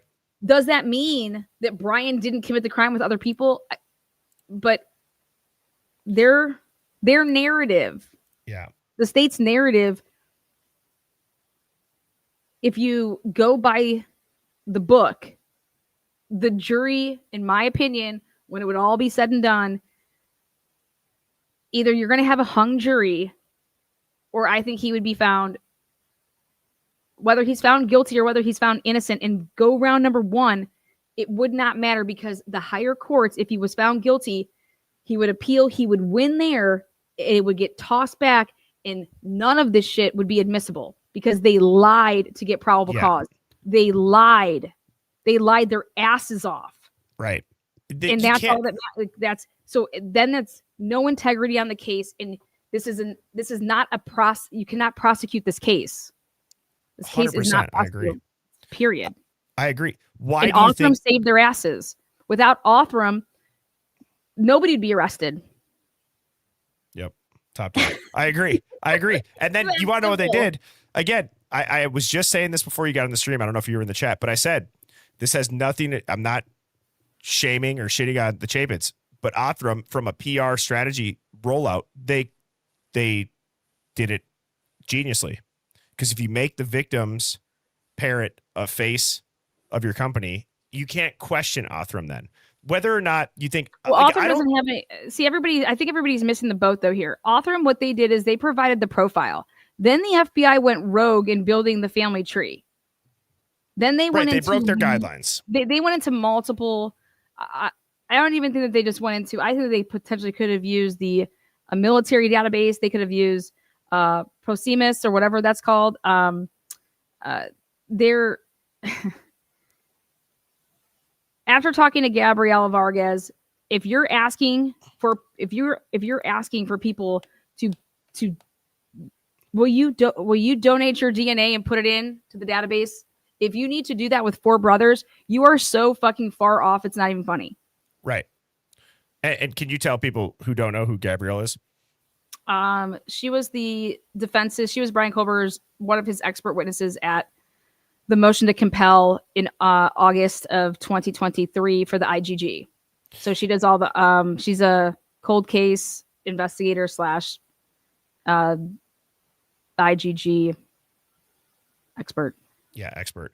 Well, and where I was going to go with that is because I agree with you. The FBI at the end of the day, they broke their own guidelines. They very knowingly, seemingly did so. That's my question, Lana, is they know they're doing this. They know how the system works. I think they put Othram in a bad spot, personally. You think it was meant to F Othram? No. I think they put Othram in a really bad spot. Oh, I see. I think they gave no choice. Well, yeah, because then the state thought, okay, we're going to try to protect Othram by not revealing what lab we used. And so they didn't turn over, we got these, okay, here, 314 Moscow Police Department reports, right? 314 of them. We got them all at once, guys. The defense didn't get anything like that. In fact, the defense was getting piecemealed everything until 2024. So anything that had to do with the DNA, any report, Blaker going to Houston, report 93, that report was not turned over to the defense until 2024. Is that normal to get it piecemealed? Okay. No, not because you're hiding that. You right. Don't want to. You're not revealing that you use investigated genetic genealogy. Literally, and then they realize that. When I say the state realized that the defense knows. Right. The defense A knows, but B, the defense isn't looking for a plea deal here. And so then in June and July of 2023 is when, after they got their cake grand jury indictment, which was so fucking outrageously, like, you would have had a Karen Reed 2.0 because people lied in that as well. But you then go to do a protective order on the investigative genetic genealogy and everything, all the DNA stuff you are trying to completely seal. Like, Right. you're not, yeah. And that was Ann Taylor's argument, is that you don't get to Brian Culver without it. So how is it not in your probable cause? And that's all they had to do is put it in their probable cause. And my question, though, and what everybody's question is, Lana. So are we thinking about the plea deal in the wrong way? I think initially a lot of people with the plea deal, they were like, there's got to be something from a pressure valve standpoint. They got Brian on it. I'm almost 100% convinced, if not 101% convinced, this is a long-term legal strategy. I don't think that this, assuming that Brian is going to actually do something right, I don't think that this plea hurts him. Listen, I'll tell you this. If Christopher Watts, okay, guilty as fuck, motherfucker, if he starts getting the itch to like, okay, I want to try to get out. After a couple years, you want to try to get out of prison. Okay. So for everybody out there that here's to ease everybody's hearts, that are Brian Culver fans, Brian Culver 100% is going to try to fight this. Okay. Give him a couple years. Okay. Just like Chris Watts did. It's just now with that said, I'm putting that in perspective of just like, do I think that Brian Culver is just not going to, he's just going to go rot away? No, I don't. You think he's going to get killed in prison at all? Is there a thought of that? I don't know. I've never thought about it. The only reason I asked that, I'm not sorry. I don't care. When I say like I don't care, I just mean I've never thought about it because it's not in my realm of like that's something that I've thought about. The only reason, and if that sounded weird, I did not mean. I don't want people to be like, man, you like. I'm like, no, I'm just saying like that's not where my mind is, and I've never thought about it. So maybe that's a better way to say it. Yes. Like, no, I got you. I don't care if the motherfucker gets murdered. No, that's not what I'm saying. Yeah. No. I say that though only because if I went on that table back there and I grabbed that tinfoil hat, I do feel like there is this odd narrative seed planting around he's lost control. He's suicidal. The inmates want to get him. You look at the victim impact statements. I don't think so either. But I mean, like, I do wonder, right? Like when if he was suicidal, he would have went to court. He would have went to trial. I agree with that completely. But I mean, like, doesn't it seem like they've really mentioned like he's not going to last that long? It seems like, he's going to spend the rest of his life in prison. He's going to die. No, I could see him potentially being like a Richard Allen. Richard Allen was just shipped over to Oklahoma. So I could see him possibly not even being in Idaho. Like Chris Watts, he isn't in Colorado. He's in Wisconsin. Richard Allen, he's in Oklahoma. So is there a potential that Brian Culver does not spend his time in Idaho? Yeah, absolutely. I think that's a big possibility. I don't disagree. Anybody that's out there that's thinking that like he's, especially if there's going to be reports and that people are keeping tabs on Brian Culver and then it's being reported out here in the news. Yeah, I think that he probably has he could probably move. You know what I mean? I think that that's a possibility if he feels that people are keeping tabs on him and in a weird eye for eye type of way. Yeah. I just think that it's very odd that this is the most from a mainstream narrative standpoint. This is the most Loctite case of all time. There's this leaked video of him staring at a shelf. There's his complaints that are leaked. Well, that's how pussy Idaho is. Idaho could have blasted the person's name. Idaho is choosing to protect somebody that fucking violated policy. That's Idaho. I want to give a shout out though to, I will say, I want to give a shout out to Kaylee's sister Olivia because she took control. She put the power in her hands. And listen, she went to Bill Thompson, you guys, and she said, if you can guarantee that I'm never going to see, think about this, that I'm never going to see a crime scene photo, then I don't ever need to see one. But if you can't guarantee me that, think about what a smart psychological way to get what you want. This is amazing work by Olivia. But if you can't guarantee me that, then I want to break my own heart. I'm not allowing complete strangers to do whatever, put it out there on the internet. It gets out there, and then I have to see it one day when I'm, I don't know, looking up a recipe to do whatever, So I just want to say I give her so much props because she went to Bill Thompson, looked him in the eyes, and said, "That's my sister. I'm not asking to see anybody else.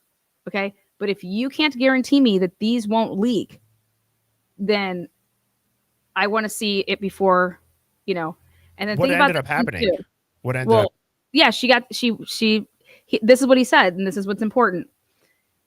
He says, well, if it was only my office that had the material, I could guarantee you that. And I'm like, you son of a bitch. You are a fucking liar, Bill Thompson. For you to you're gaslighting Olivia.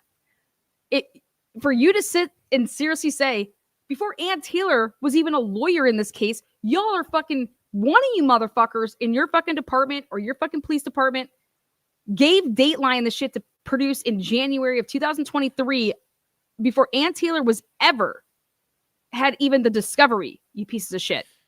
Yeah. You're the leak. But for you to sit here and tell Olivia that, well, I could guarantee you that if I knew that it was only my office that had these pictures, but I don't know who has them from the defense. And then that's when he's, went into a room and gave whatever she wanted to see. And she's like, one was enough. And I'm like thinking to myself, like, dude, can you imagine that? Like your sister. And she's right. Like the victims, these aren't characters in some movie. But to think that you drive to Moscow and have this conversation with somebody that lied to you, and she's like, listen, I don't have bad blood with Bill Thompson. Okay. But I'm telling you, when you go and you face somebody face to face and you ask them, they can't be pieces of shit to you. Then it just, that's why I'm always like, I'll pick up the phone and I'll call somebody and, hey, where's my FOIA request? What the fuck's going on? Right. But if you don't hound somebody, then they can just do and say whatever. So I love that about Olivia. I think that she's carried herself amazing through what she's been through. And the big D's I know that their family's been lied to. I know that their family's been lied to. Yeah. And I say that kind of just like, I was like, the big D's comment was wild, but I don't disagree at all with the comment about Bill Thompson, right? Bill Thompson's a piece of shit. Yeah. And also it's an easy out, right? It's an easy out because I don't want to be this bearer of bad news. If those are out there on whatever, I'm not saying they're going to get leaked, right? But anybody that puts them out there, I will be blasting the fuck out of you. Let me just put it to you that way. And if you have the balls to think that you're going to put out any of those kids' fucking pictures, I am going to fucking blast the fuck out of you. And I'm going to fucking do it more than once. So bring it on is all I have to say. If anybody thinks that they're going to blast any of these fucking crime scene photos in any type of way to harm these victims, it's not even for their families. It's for them. Do better, be better. And trust me, I will fucking blast you. Do you think that'll happen? No, I don't. You don't think it'll get up? Why do you think Bill went with that answer then? Because he wants to fucking act like he wasn't ever the leak. We know that they're the leak. The Gonsalveses know that they're the leak because in January, Shannon Gray called them out and said, you're the fucking leak. Like, wanted to have a meeting to say that Bill Thompson, the prosecution, is, you guys are leaking shit. That was the meeting where when they came back, Hitler had a complete different discernment, right? Oh, no, this was back with Judge. Oh, that was Judge. Okay. Yeah, like in the beginning, like in January of 2023. I got you. Shannon Gray wanted to have a meeting and saying that the prosecution has a leak. Okay, this is just an overarching question. Generalized about the body cam, crime scene photos, things like that. One of the things that I brought up is I find it very odd that for example, like the Charlie Kirk assassination, these social media companies, they let everybody see it. They, this guy's getting his neck blown apart. I mean, that right? kind of happened though in public, so I think it's different. Right. Well, I mean, 1122 is public. No, right, no, in I a mean, way. like the actual assassination of him was publicly done. I get that. Like, I get like that. these girls and Guy, they were not killed in public. They were killed in their own home in a private, like that's their private Yes. home. No, I get your point. With I Charlie, totally he was get your killed point. in public when it's being streamed. Right. I'm not arguing that the differences of the crimes. What I'm trying to say though is like, I would be curious if it did get leaked. Do you think they would take those down? Right. You guys, I'm not saying that you can't view them. I get what your point. I'm saying if it like they don't need to be out on the internet. You guys, for purposes of like learning and stuff like that, I want to see the blood spatter. Okay, I don't want to see like the victim. I want to hold the defense accountable. You told the world that there was more than one perpetrator. Okay, I want to be able to like, I'm sorry, but Ann Taylor just can't just say that. Like, we have to, if you're going to hold the prosecution to a standard, we hold the defense to the same standard. So you said that there was multiple perpetrators. You said there was a cleanup. Okay. Give Ann Taylor the due that's owed to her, and that some of the material has to come out so that for Ann Taylor's career, I don't think that people should be bashing her career. And I think that some of those photos need to be seen because of what Ann Taylor said. I agree. I absolutely. Like, can we at least confirm that the argument that there's multiple perpetrators, there's multiple blood samples of DNA, like that's a reasonable thing. No, I don't know. At least me personally, I'm not saying anything in regards to do I want to see mangled and bodies? No, that are just but I would see. I have no, honestly, like if you can, I think that people. Hey, I'm sorry. Holy shit, Jeff H. just subscribed to me. That are, I think. Yeah, I can do a shot. Yeah, it's Jeff H, you son of a bitch. Wow, I hope it's the same Jeff H. That is a freaking unbelievable. Fuck yeah, bitches. Yeah, I'll clown horn myself for that one. Yeah. A cowbell. Fucking age. Wow. Jeff knows. He said, I held my nose while I did it. Wait, are you going to take a shot? Yeah. I think that if you want to view the crime scene photos, you should do that. You should do that privately. Look through all of them. They don't need to make the internet. Is that Yes. Does that make sense? I don't think anybody's, and I don't know. View all of them. Don't put them on the internet. Yeah. View away. One of the things that I've said. Need to be, go ahead. I mean, I have all of Brian Drake stuff. I didn't put that shit on the internet, but view away. If you get it, view it. If that's learning, it's educational, but just don't put it on the internet. That's all. Yeah. One of the things that I've said from a 40,000 foot view is I don't think anybody's arguing from a family standpoint. I'm jealous. I want a fireball now. You I don't need have to go one? get one. No, I don't. I should. Go grab one. It's 9:00 here. I can't. Why? And I also am not going to send my pregnant wife out. Hey, babe, I want to take a fireball. You don't have one in the house. Okay. No, I would go missing, and I would hope you guys would know exactly where to look at that point. That's funny. I thought you meant like you just wanted to go out to the back room over there. Oh, no. Oh, okay. I was like, go ahead. I'll just. I was just going to say, though, from a 40,000 foot view, I don't think anybody would argue why a family wouldn't want it out.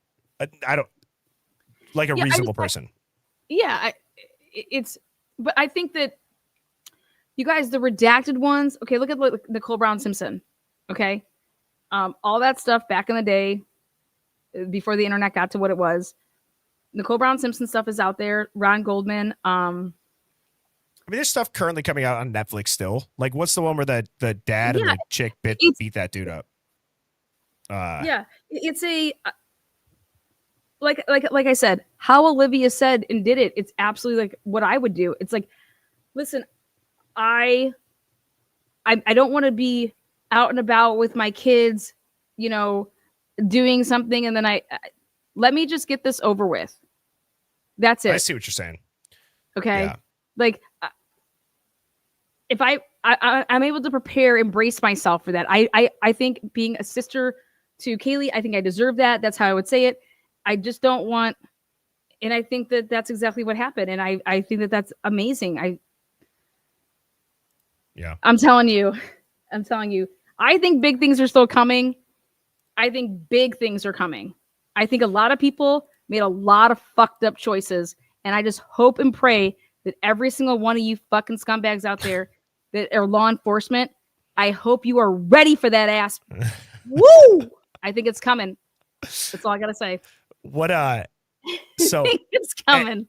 And just to finish that point though about the autopsy thing, I think what kind of bothers people though is like, it's not, again, the argument against why a family wouldn't want their family members out there. It's this, it feels as if the way that it's being portrayed, not just in this case, but a lot of things, it's like, just kind of trust us, bro. You know what I mean? It kind of falls into that bucket. Like, hey, you don't need to see it. Like, we'll do it. And it's kind of like, okay, well, in a weird way, everybody that would should be seen. The sheath, absolutely. And I don't think that we need to see bodies. Just no. I think that the exhibits. So how they were going to introduce the sheath was off of Noonan's body cam because that's where it was caught. You know. Yeah. And I think that you can redact all around it and show. Do you think where it's the real? sheath is. Do you think it's real? Yeah, I think the sheath's real. Yeah. Do you think there's a reason? What would be the reason for not seeing a photo of it even? Oh, I think that we're going to see a photo of it. Absolutely. Why would they wait 3 years though? That I don't get it. It seems like I'm saying in general with this case, it seems like things that have been sealed. You see them and you're like, you can go get a picture of the sheath right now. In fact, I just got 6 freaking emails back over from our lovely boys over at Idaho State Police. Let me see what they said to me today. They wrote me, you guys, they rated me at the weirdest times. I literally got 6. It's like a night shift guy that gets in. 6 p.m. That's pretty late, no? Well, what would it be out? I don't know. That's it. I mean, I was thinking like 9 to 5, like, so I guess. Yeah. But hey, they want to let me know that. Okay, dear Lana, the Idaho State Police received a public records request from you on 10/20. All recorded audio interviews with Connor Chestnut and Henry Clark during the investigation of case. The Idaho State Police does not have any responsive documents. So the Idaho State Police did not interview Connor Chestnut or Henry Clark. Okay. No audio. Then I asked for, because I'm eliminating people. I said, I want all audio recorded interviews in the possession of the Idaho State Police as it pertains to witness Bethany Funk. The Idaho State Police does not have any responsive documents. So Idaho State Police has nothing to do with Bethany. Then I want to know, the Brian Colbert investigation features an interview by Idaho State Police Detective Vicky Gooch with Dylan Mortensen. I would like the audio recording of this interview. Case number, thank you. The Idaho State Police does not have any responsive documents. I know that Vicky Gooch fucking interviewed and recorded shit.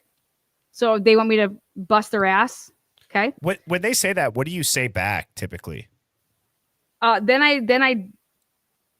I write them back, I include the report where it says that this was audio recorded, and I say, "Are you telling me that Blaker is the only person that recorded it?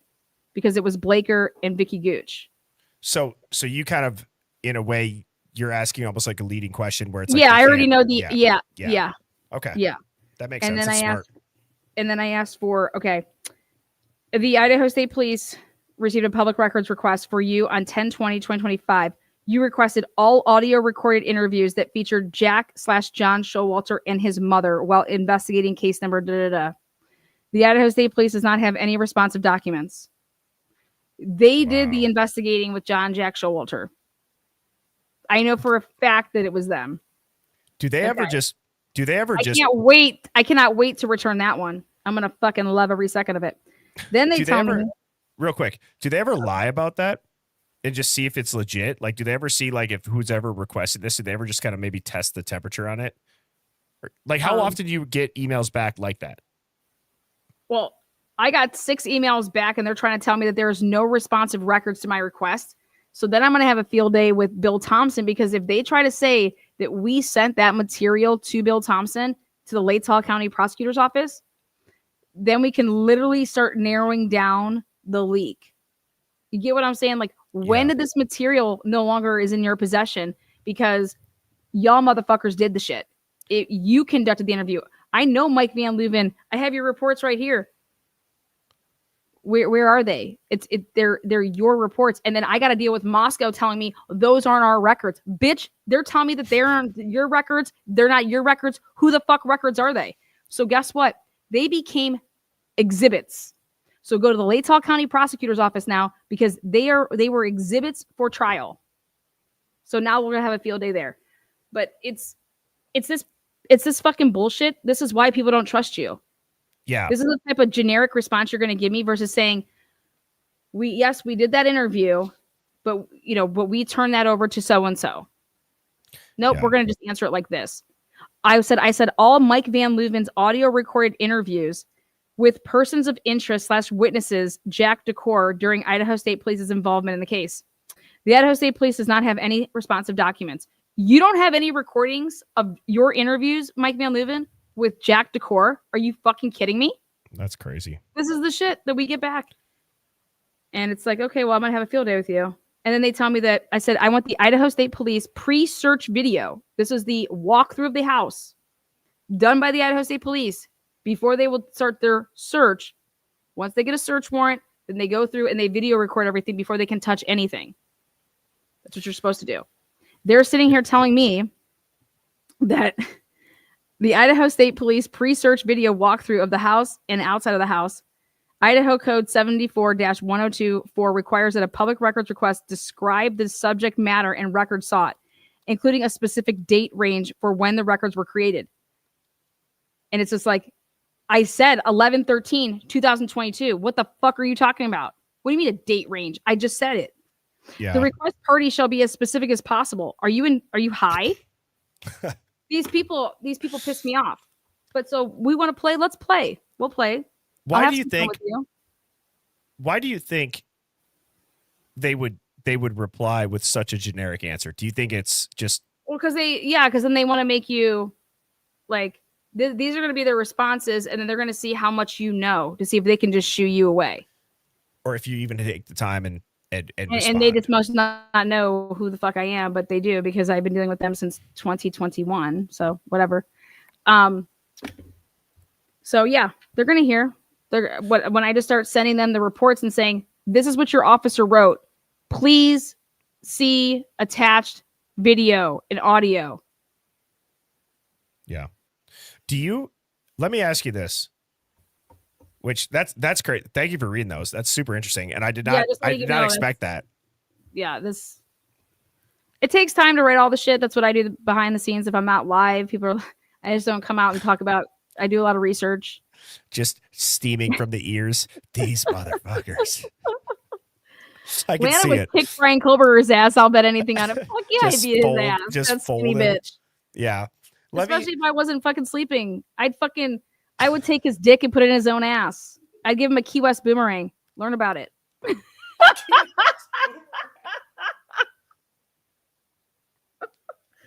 There you go. If you guys don't know, now you know. I have never heard of that. A Key West boomerang, dude? Oh, yeah, Key West boomerang. It's Fantasy Fest this every October. I used to live in Key West, so we would go out with our drag queens and be like, look out, they're gonna give you that Key West boomerang tonight. Because they're tucking, so yeah. Oh my god. It's an inside joke for our Key West friends. Oh, but I brought it on back to Ohio. I'm like, back up before I Key West boomerang you. Oh my god. Yeah, that's hilarious. You know what? I'm gonna go get myself a Busch latte. It's a Tuesday night. Who cares? I'll be right back. Busch. There you go. Get a Busch. Get a Busch. I want to give a shout out to your mods by Love. Anytime I usually go on people's panels, they usually have to do some extra work. So thank you. Yeah, Terry says I cannot hear that. Cheers. Key West boomerang. It's if you guys have ever been to Fantasy Fest though during Key West in Key West, it's going on here. It kicks off right before Halloween. And you literally can walk around naked. You can just paint your body. You don't even have to paint your body, but everyone walks around with just paint on their bodies, and it's Fantasy Fest, and it's literally it's there's always a theme each year.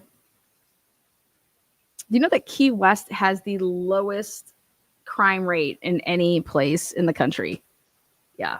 Like the biggest you have to worry about is all we got is Mick Ultra. Oh, cheers. Mick Ultra? Yeah, it's That's all we got. That's so pussy of you. I know. Well, it's because the last 2 Fridays, I don't know. We don't really. I give myself like one night a week. If anything, the stream is my reason for it. But there you go. I don't know how many people are. What is it? Tuesday night? Tuesday. Cheers. Cheers. It's just straight vodka. Is it really? I'm kidding. It's a water. Oh. I was gonna say. I mean, no. I there's just weirder things. I mean, there's weirder things. I just learned what a Key West boomerang is. Right. So, boomerang bush latte is what someone just said. I saw that. Hell yeah. All right. All my Florida peeps, you guys know. My wife's out there. My wife's laying in bed. Did she hear me say Key West boomerang? I don't know if she heard that, but I know that in her mind, she heard me a couple seconds after because it's a little delayed and heard me in the fridge, which is kind of funny to think about. Yes. So I'm already there by the time she hears it. Oh, good. Yes. Oh, the delay. The delay sucks, you know? Yeah, because sometimes the chat, you kind of just sit there a little bit, but that's why I don't that's why honestly I don't usually put a time on like when people are chatting in my comments. I'm like I don't put like the wait 30 seconds. Very rarely do I do like the wait 10 seconds or 20 or 30, you know. Oh yeah. Show your ass, be an idiot. Yeah. Well, I gotta say, thank you for asking me to pop up on a live tonight. I'm glad we were able to do this. We were gonna do like a Halloween one, but I'm glad we did it tonight. Yeah. I mean, we can still do Halloween. Yeah, we can. We can get Pav up here and he can dress up as Bill Thompson. Yeah. Pav, do we need to do like some sort of challenge to get you to join a live? Do we need to have like some sort of, if you guys get X, you know, then I'll do it. If we get like whatever it is. Like, you know, some people are like, oh, this many. Some people are like live people. Some people are like really True Crime Design. She's not a liver, but like I love that girl to death. But she's, you know, she always makes her videos. So someone just said do a costume theme, and someone said Pav is Ashley Banfield, which would be incredible. Then you can go as Brian Etten. We want you to stand outside your house. You're going to stand outside your house and be like, I'm live out here. Nancy Grace, Brian I'll Etten, go as Nancy. Ashley Banfield. And fucking Etten. Oh my God, we need to do I'm that. I'm in. Don't tempt me. It was a good time. I'll go as Nancy Grace. That'd be hilarious. Oh yeah, I got that. So okay. So let me know. So I got some questions in general. Start practicing. One of the things that I wanted to ask you, Lana. So I have this slide up here. We don't necessarily need to dive into that, but when we came and we were texting beforehand, right? Yeah. Now, you had said Aunt Taylor could ruin some people's career. Do you think that it has to do with these three things specifically? Like, was he inside the house? Is the DNA exclusive? And did Brian have the intent? Do you think that that's how you would kind of sum up what she could possibly really go after them on? Or is there something that maybe would be more prominent? I think she was just going to go after the fact that they could prove that the FBI and Nick Balance lied. Ashley and Bill Thompson, they were 100% in the know and stuff, and they knew things. And Ashley Jennings would not have a career if this went to trial. So you got Nick Balance, Ashley Jennings, and it depends on how Bill threw Ashley Jennings under the bus, or if he, you know, acted like he didn't know or whatever. Then you're going to get into all of these guys the way they were writing reports. You're going to get a lot of them on the Giglio list. Like they're in for future. Like it's a Proctor situation. It's a Proctor situation. I I mean, if you were, It's really bad. It's bad. These people in like their reports are so fucking bad. Idaho State Police did it, Moscow did it, and then we haven't been privy to what the feds have. But I know that Tyre was going to literally destroy Nick Balance's career if this was to go to trial, like 100%. Do you think we'll ever see the majority of the Fed stuff? Okay, for example, look at this. January 6th, 2021. We just got that AT&T crap. What is it, 2025? I think eventually, because like everybody wants to use stuff against each other down the road. So I believe that all of this stuff will be used.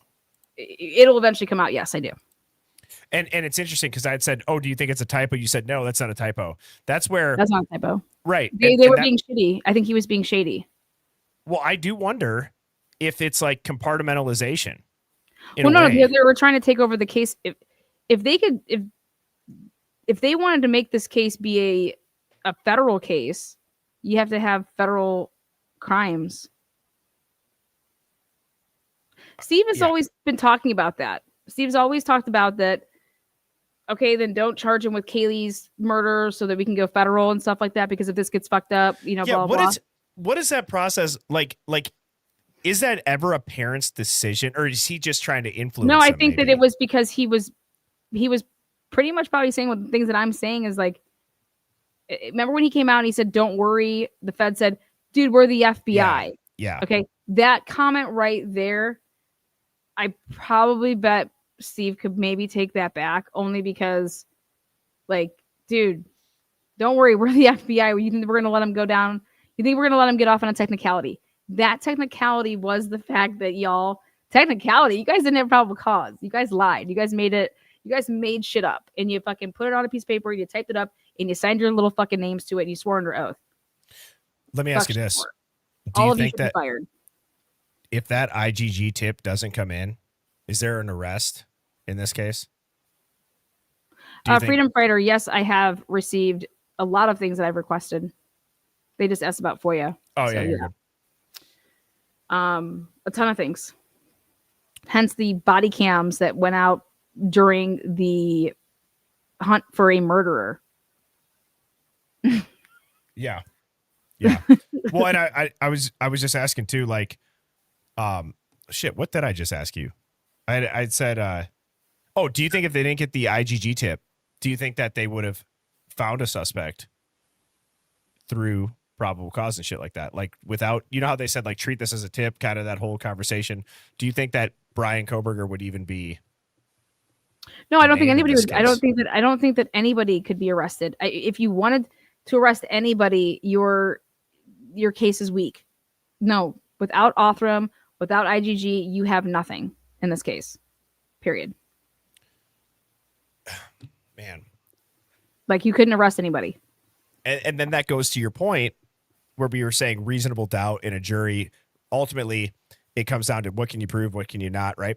And it's like one person. That theory, I think that theory goes out the window then, right? One person with no scratches, really. I mean, you got people zooming in on body cam footage on his hands or in the grocery store, whatever the hell it is. It's like, guys, we're talking about a fucking... That would never make it in court. Ann Taylor would be objecting to that. That is 100% I'd be objecting. She would have been objecting because there is no probative value. That is, you would object to the relevancy of anything that would be seen video-wise with Brian Kober that next day and they can, if you want to argue and say it's valuable to show that he's not harmed and he has no scars and or no markings, you get what I'm trying to say? Like, yeah, they would have to argue.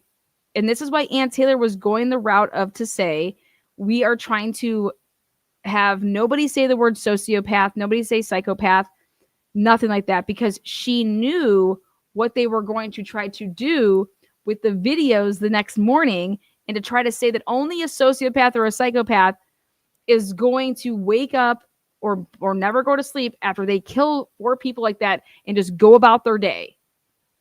So everybody was probably wondering, why is Ann Taylor putting motion on limines about this?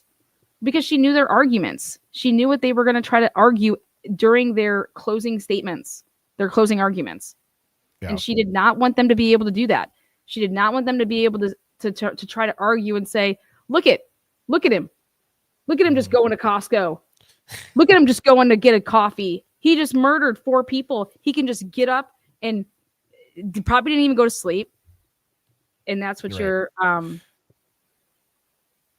that's what she was trying to prevent. And I think that she has I think it was smart. I think it was very, very intelligent. Yeah.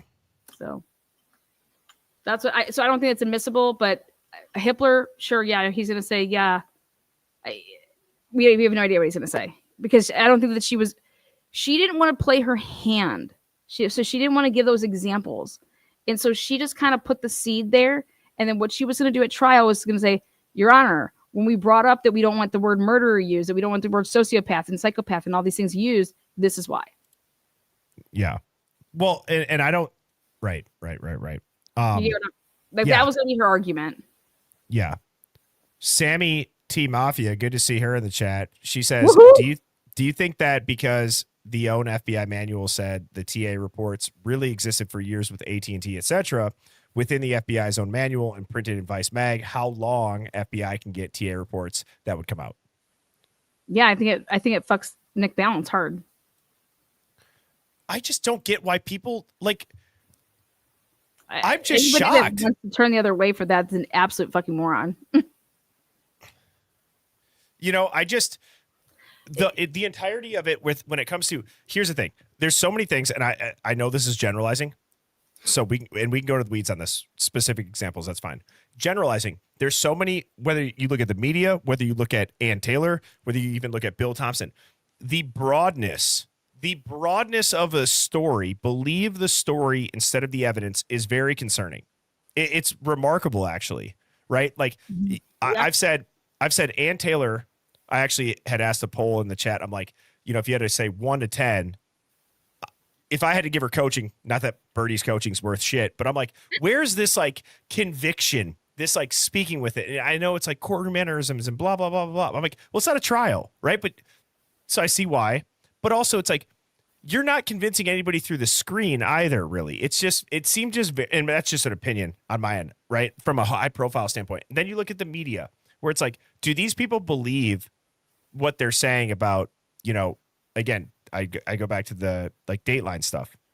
Mrs. Birdie was this seems like a Chat GPT script on bath salts. It just seemed like they forgot a group project and it's due in 2 days. It was produced well, but it's all this emotional heartstrings. It's the story is what I'm getting at. It's not the evidence at that point. Yeah, no, that's what. Yeah, it's the inflammatory aspect of it. That's mainstream media. It's to try to limit that in the courtroom and.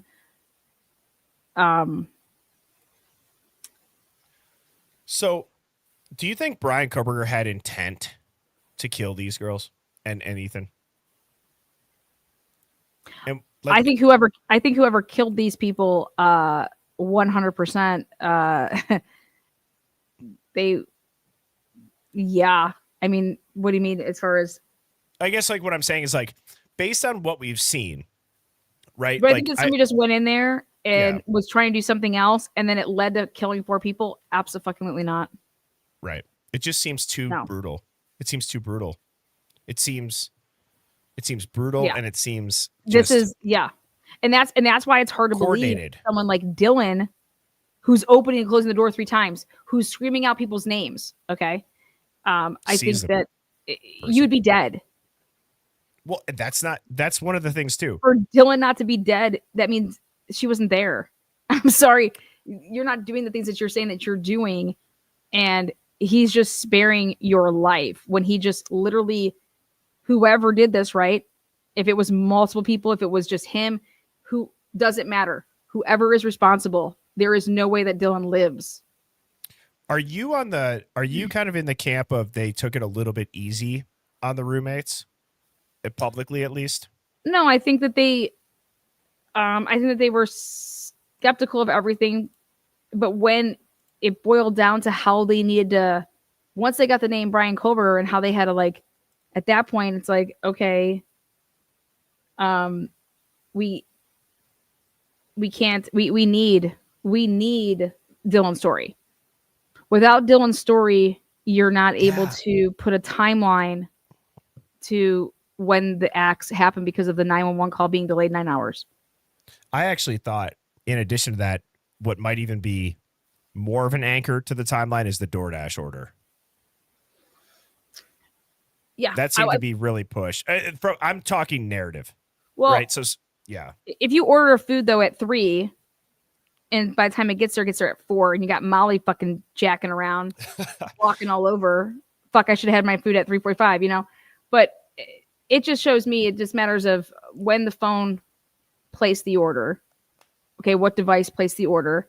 And then I want to know everything that the device was doing after the order was placed. But nobody ever wants to talk about the health data. You would think in this day and age, health data is extremely important. And yet they don't make their case with any health data, which tells me that it's not conducive to the narrative. Otherwise, they'd be using it. So like the steps and shit. Yeah. Oh, I think that absolutely. And especially now you got Aura rings, you got I got a what do they call it? A Fitbit, you got your phone, you got Apple Watch, you got all this shit, right? Yeah. Like it's biohacking. Yeah, you can absolutely use it for solving cases. Do you think that this is a mystery? Like, do you think that what happened? My source tells me that Bethany never went to sleep. So there you go. There's a bomb for you, Birdie. At all, the toothache, all that. Never went to sleep. Yeah, that she was never. That they never went to sleep. Yeah, and I think the only way that you can kind of just, I'll give you one word: health data. That's the only way that you'd be able to. Wow. Yeah. So wait, just, in the body cam, is she wearing anything? Is she wearing an Apple Watch or something? Yeah, no, like their cell phones, like their phones are clearly taking steps when they're trying to say that they're sleeping.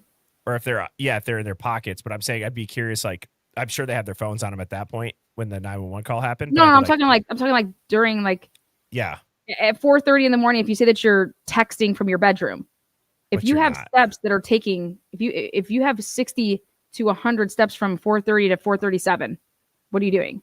If you have another 60 to 140 steps at 4:45 to 5:25, what are you doing? You're not sleeping. Wow. So that's, yeah. So then you're going to have to explain that your phone was in your pocket and that you were fucking. And that's how the movement's happening. Real life, actually, probably. That's the only thing that you could try to say. Otherwise, you're making steps with your, like, are you going to try to argue and say that Murphy stole the phone? Murphy. That your phone is counting your, going up and down, Holy shit. You only took 3 steps. So, you could say, oh my God, I was pacing around my room. But the health data is explosive.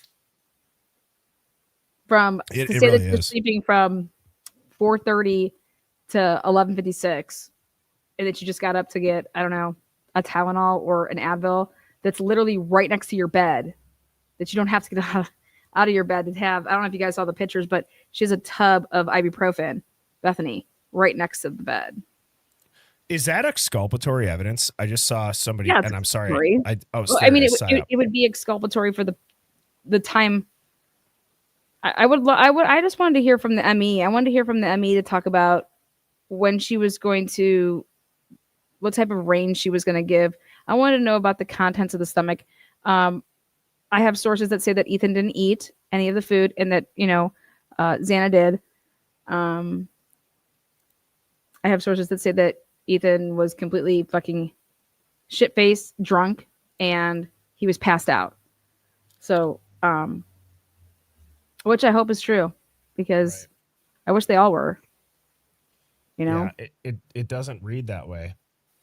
It's just all around. It's sad, and I think whoever did this is a complete fucking piece of shit. What did you think about the? If I was a parent, I want to know about this blood. If you told me that there was male blood on a sheath, or that there was a DNA profile that's mixed with my kid's blood and another kid's blood on a sheath, and it's actually not this dude's because his is just a single profile that's on the button snap. I want to know, well, whose the DNA that's mixed with my kid's blood and the other person's blood. Um, Because I would want anybody that did this to my kid to go down. And I would at least ask the questions, and I would want them to be able to tell me, hey, well, listen, if there was someone's DNA that was in the bed because this person was having relations, let's just say, having, and then I'm over here like, well, didn't you collect their friend's DNA and her boyfriend's? I mean, if that's all excluded, then what do you mean? Yeah. Well, and shoot, I just forgot what I was going to say. You said something about, what did you say right before you started talking about that last sentence you said? Doesn't matter if you can't remember, because it was, we said exculpatory evidence, right? Exculpatory evidence. Yeah. Like the steps. Yeah. Yeah. I think Bethany here, you guys, Bethany's exculpatory evidence is the fact that she heard what she heard down on the first level. Firecracker, flashlight, flash boom, whatever. She's the one that actually calls Dylan. Dylan never calls her first. Bethany calls Dylan to alert her to, oh my God, what's that noise? Did you just hear that? What the fuck is going on up there? Versus, and which is really important, the time of that phone call, which is at 4:19 and like 6 seconds. And it lasts 21 seconds. During that 21-second phone call, 29 barks can be heard from Murphy. Murphy barks 29 times during the 21 seconds. And that's at 4:19 and starts at like 6 seconds and goes for 21 seconds. It wasn't Dylan calling Bethany to say, oh my God, there's a fucking masked man in the house. Right. It's Dylan from 3:51 when she saved the number in her phone, which she doesn't tell anybody about. What's going on from 3:51 until she picks up Bethany's call at 4:19? Come on. There's no time to see. When did you see Brian? Because he has to be in the car and flying away at 4:20 and 40 seconds. So when did you, what you're lying. This is all. That's what it comes down to. It's a lie. It's a lie. It's a lie. It does not. Yes. It's fucked. It's a problem. That's why I go back to my thing when I said something happened at 4:00. I believe that something did happen at 4:00. And that's a problem because that car that you're saying is the suspect's vehicle is not there at 4:00. And holy shit, what does that mean? Well, that means that it means everything's wrong. That means that car isn't what you think it is, but but they had no choice. The state had to try to put a nexus to be able to say that it's Kohlberger and that this whole sheath, right. They had to go and use that because the car, they didn't care that Jack Showalter had a black BMW. He has a black BMW. So he should be, why did you even keep on creeping up his ass? Right. All of this is flawed. Your methodologies, your thought processes, your arguments, they all fucking suck. Hence the big problem on why I think that anybody would be exonerated if this is the case that they were going to present. And that's why Bill Thompson, within an hour, took the plea deal that he offered. Right. It's funny how that's spun. Dude, the only person that could offer a plea deal is the fucking prosecution. Let's not get that twisted. Yeah. I could want one, but you have to offer it to me. I can't say, oh my God, please give me a plea deal. And then I get one. Well, and it kind of, I don't know about people. I don't know if it happened to you, but for me, I kind of gaslit myself. I'm like, does that work? Did I not I literally was like, I'm thinking to myself, I'm like, that might actually, you're right. Maybe I gaslit myself. I am dead. That's what I'm like, that does, and then the narrative made it confusing too. Dude. I gaslit myself. I did. I literally started questioning if I knew it the way that I thought I did. Birdie, this is why I love you. That's fucking the best comment of the night. Cheers to that one. Oh, cheers to that. Thank you. I just fucking gaslit myself. You know what? That Bill Thompson does it every day. So join the club. Yeah. Right. We had a question from Chrissy that had asked to talk about this extortion thing, and I typed into the chat. So I have a clip from my stream last night. I played it right in the beginning. You weren't on yet. It's 2 minutes. I'm going to play that. Yeah, please. Okay. And then just because it shows the document that we're going to reference, it shows And then, so I'll play that. And then I want to hear your thoughts going into what does this mean for Ann Taylor? Does this explain how Bill Thompson, to your point, this is a great segue. I accepted the plea deal. No, you offered the plea deal. So does what is written on this document maybe go into, could it potentially go into that? So I'll play that right now. Here it is. Let me just make this full screen. We'll both be off the screen for a second. Okay, perfect. I'll go grab a shot. If you have not seen this, let me just pull it up here. So here is the document. If you guys want to go and look it up, here's what it is. Exhibit 4 in support of objection to state's motion and limine AT&T timing advance records. Now this says case ID. It has the number with cast. You got Brian Koberger, the MPD, the 4 victims, and then it says extortion, aggravated, or overt threats. Well, what does this mean? When you see that language, your ears should perk up. This is huge. It's absolutely huge. It's a nuke in any other theories, in my opinion. Yeah, thank you. True to it. This was my thought exactly. Of all of the things to not react, this is insane. What does that language mean where it says extortion, aggravated, or overt threats in this context? This document tells us, okay, it's got a confirmed FBI case number. This means it was federally classified under surveillance. That's huge. Okay, this was not just classified under, quote, murder or homicide. So what that bottom line is, that's known as a key classification term.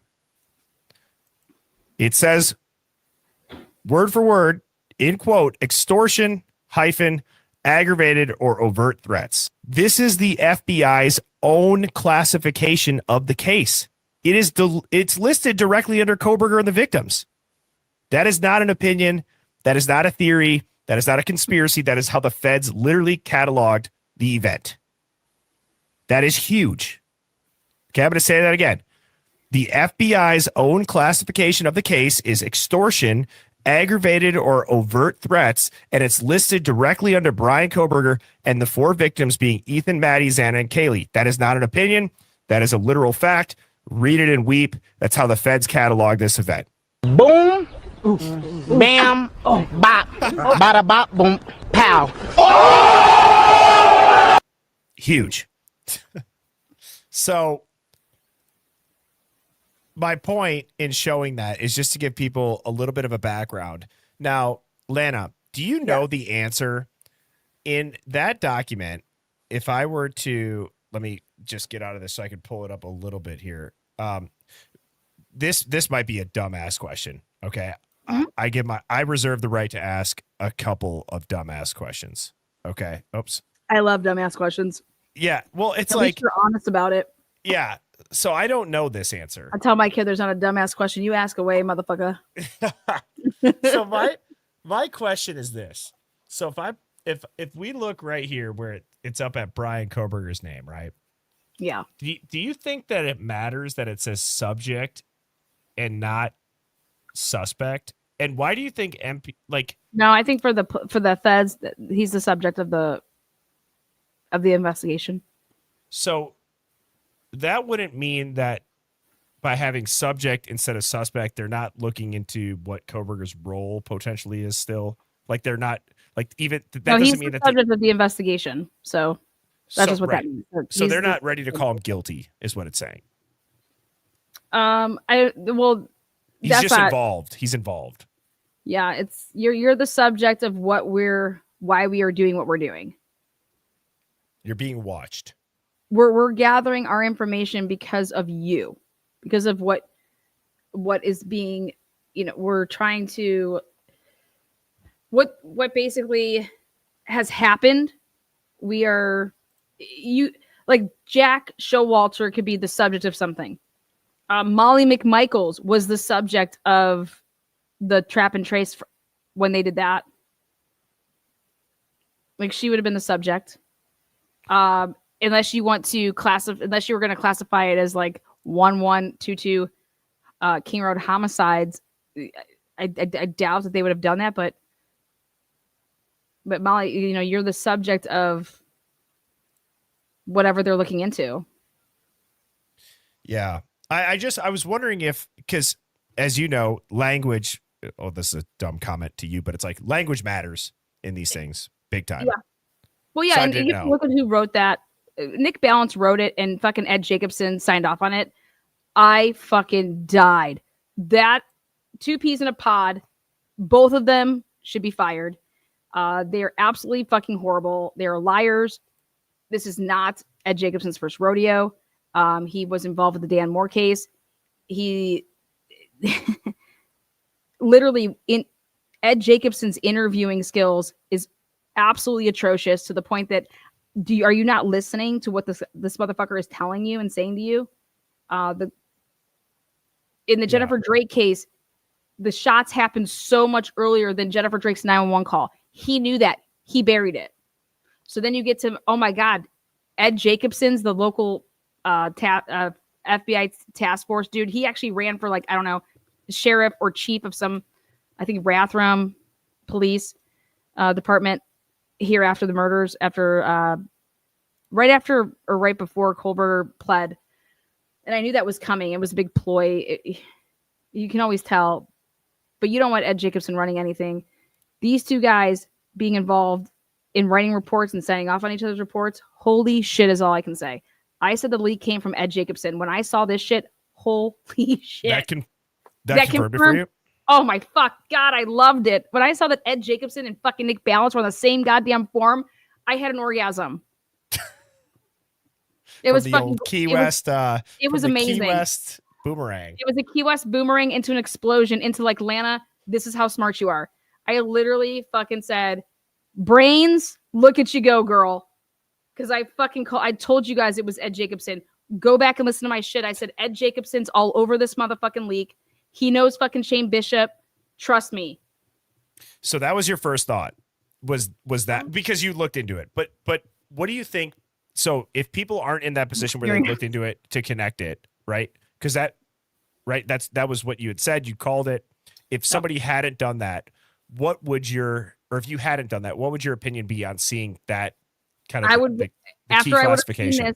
After I would have seen this and I did not know who Ed Jacobson was, I immediately would have been on looking into Ed Jacobson. Does that make sense? Because I already know Nick Balance is a piece of shit because he's lying about the timing advance, right? And I wanted to know who's signing off on Nick Balance's shit. They must be a bigger piece of shit. So I would start looking into Ed Jacobson like this. If I didn't already know about him, I would be looking into him. What was your, like, kind of, what tipped you off onto Nick? Like the first thing, if you can remember. Well, the PCA. Right. But I'm saying, was there anything specifically? And Ray came out, blasted his ass. Ray fucking said, you lied, motherfucker, because once Payne is saying, hey, dude, I don't know anything about phones, man. Whatever they're saying, I'm just writing it's a working down. document amongst multiple people, too. I'm just writing it down. And then it was like, okay, wow, this is amazing. So the PCA, yep, you lied.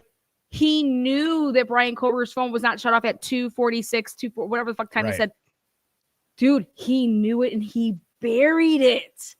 He fucking buried it. You sick son of a bitch. Someone like a Lori Daybell could go free because of your fucking ass, Nick. Because Nick was involved in that case and Chad Daybell's.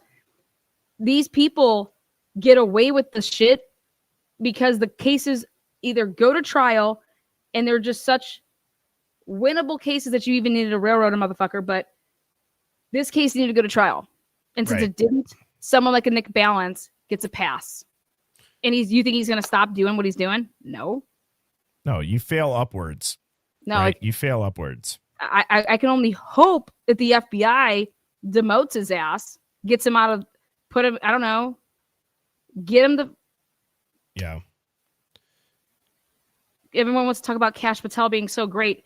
Hey, I wrote Kash Patel and said, hey, hi, Nick Balance, fire him. Love Idaho. The portal to hell. Right? He's about to take down. Yeah, he's about to. It's just ridiculous. Let me ask you this. Fuck so clearly, in this manner and in this context, I'm now trying to put all this into to try to sum it up. In my head, I don't think that extortion means demanding money with a threatening letter. You want to know what that means? I'll tell you what that means. Please. They lied. Yeah, I'm curious. Okay. So this is what it was.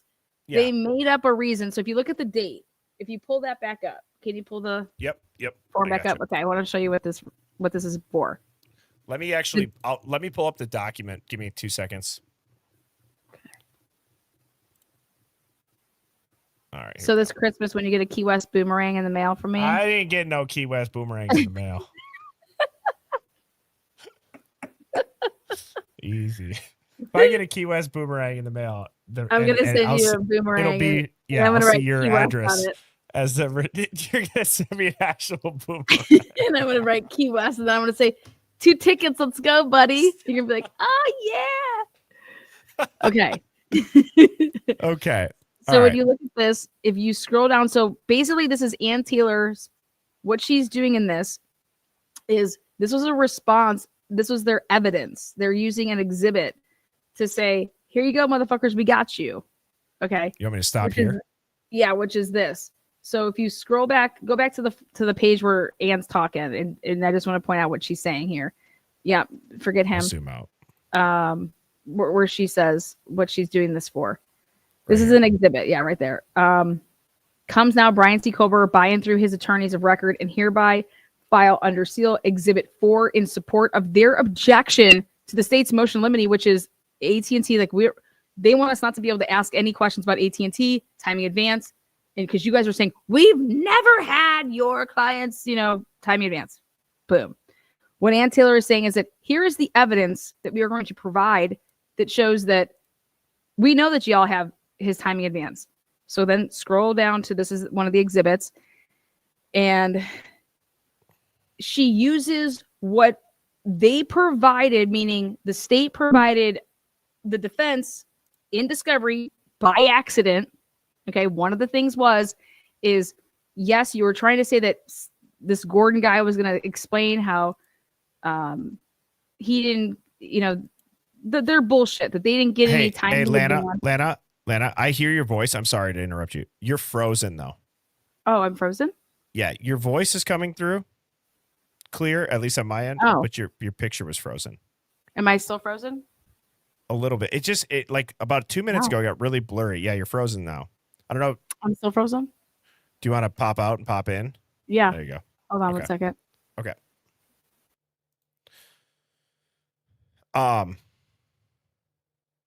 Hive, type of 1 if you guys kind of can wrap your head around how big of a deal the fact that it says the word extortion and overt threats with everybody that's involved in this case as far as Koberger and the victims.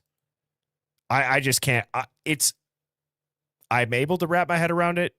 I'm just shocked that I'm having to try to. Okay, is that better? Yes, much better. Much so better. Sorry. Thank you for noticing that. Yeah.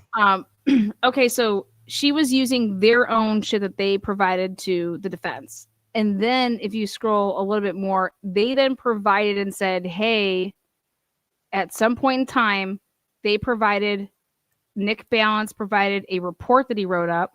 And the date that he wrote up there, scroll down there, it says 4/22/2024.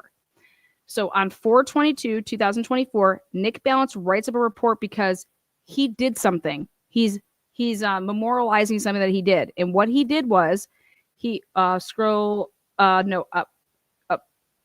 there. Just a little bit right there at the top. Title. It says to document additional records from AT&T. He's saying that we went out and got additional records from AT&T. Okay. Now, scroll down. Scroll like that. And it's because we went out and got additional records. So he's saying that at one point in time, if you keep on scrolling right to the screenshot, keep going, boom, right there. Those 3 phone numbers belong to Xana Kernodle, Madison, and Jack John Showalter. And then there's Geofence. Wow. Okay. So those are those 3 phones. So wow. Hang on. What do you think the geofence is? If you had to guess. Well, I think that they created a bunch of geofences. So one thing that I do know is that Jack Showalter told them that he went a different route home from going straight down through Idaho. He actually made like that loop to come around, which put him in through Washington. Yep. So you can be putting a geofence up, obviously around the house in an area. Retroactively do that? So can you retroactively go back and do it? Okay, that's what this is about. Is that what would have happened? What you should have done is you do preservations. So if I put a preservation order in, you don't need to know the suspect. I did not need to know who the suspect is day 1, 2, 3, 4, 5, 6 of the investigation. I have to preserve the data in the areas to say that once I do find a suspect, okay, then they're going to be in these. So I'm going to create these geofences and I'm asking to preserve the data. And so basically what you would have done if you are doing best practice, you would have preserved the area around the house. You would have preserved, all of the area around the campus. You know what I mean? And then there's no doubt in my mind that you would have preserved the area around Pullman because it's the surrounding area. And that means if you would have preserved those areas, right? And you did this time frame that you're all, talking about. If you do all of that, then eventually when you get to a suspect, he's eventually going to be in that geofence because you're going to be expanding on your geofence times. Like if we believe that the killer, like what they put in the probable cause, you believe that he drove out of there and he got out of Dodge. And since you didn't catch him on any of these other cameras, you would believe that he's fleeing. So you're going to have a geofence set up. So I don't know specifically which one this is for, but what I can tell you is that they, in April, August, whatever it is, 2024, they sought out more records. And that's where it's interesting to say you're seeking out more records, but truly are you, or are you trying to disguise and make it seem like you got these records then when you really got these records back in fucking November and December? But you're Can you explain what that means though? Can you explain what that would mean though? And in terms of like why it would, you're hiding what you got them. So, but in terms of why it says that extortion thing, I see comments coming in. They're like, but what does that mean? Well, last time I checked, dead people, okay, can't extort people. Correct. Last time I checked, living people can't extort dead people. So what? So you're lying about Nick Balance is lying in using the word extortion to create that this would be a federal. Oh my God. Why you're getting a search, why you're getting a subpoena. So you're telling me that this is just some fucking sly ass move. Yes. And I think that's why they put that in there. That's a really good take, Lana. I think it's not just a good take. I think it's it's an elite take. That's really good. I think that's what it is. God damn it. That makes so much sense. It's a way to get, and what I personally believe is that you're acting like, wow. If you want to act like you just got these records or you had these records, or I don't give a fuck what you want to pretend. Nick Balance deserves to never work again. Cy Ray was going to end this man's career and he didn't have the opportunity, and Bill Thompson saved his career. That's what I'm talking about. Ending careers. Well, and in a way though, that in my head, you would have to explain all this.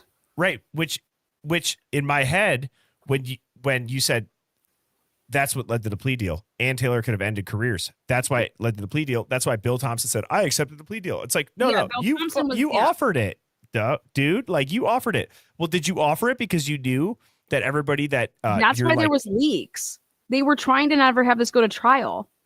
Have you ever heard of a suspect's phone Cellbrite fucking leaking out to the fucking world? Dateline has the fucking dude's cell phone. Are you kidding me? So then, Lana, nobody wants to talk about this. Ask people some serious questions. Get the Barnharts up here and let me just say, hey, I think you guys are amazing at what you do.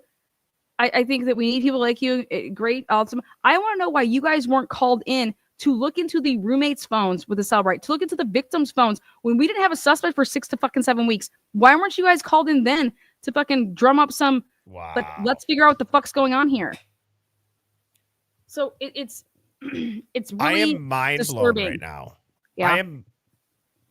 This is back-to-back nights. I'm mind blown because but also at the way that in my head that I'm kind of interpreting it, right? When you pointed that out about the extortion, why he would say that, like, boom, that makes so much sense.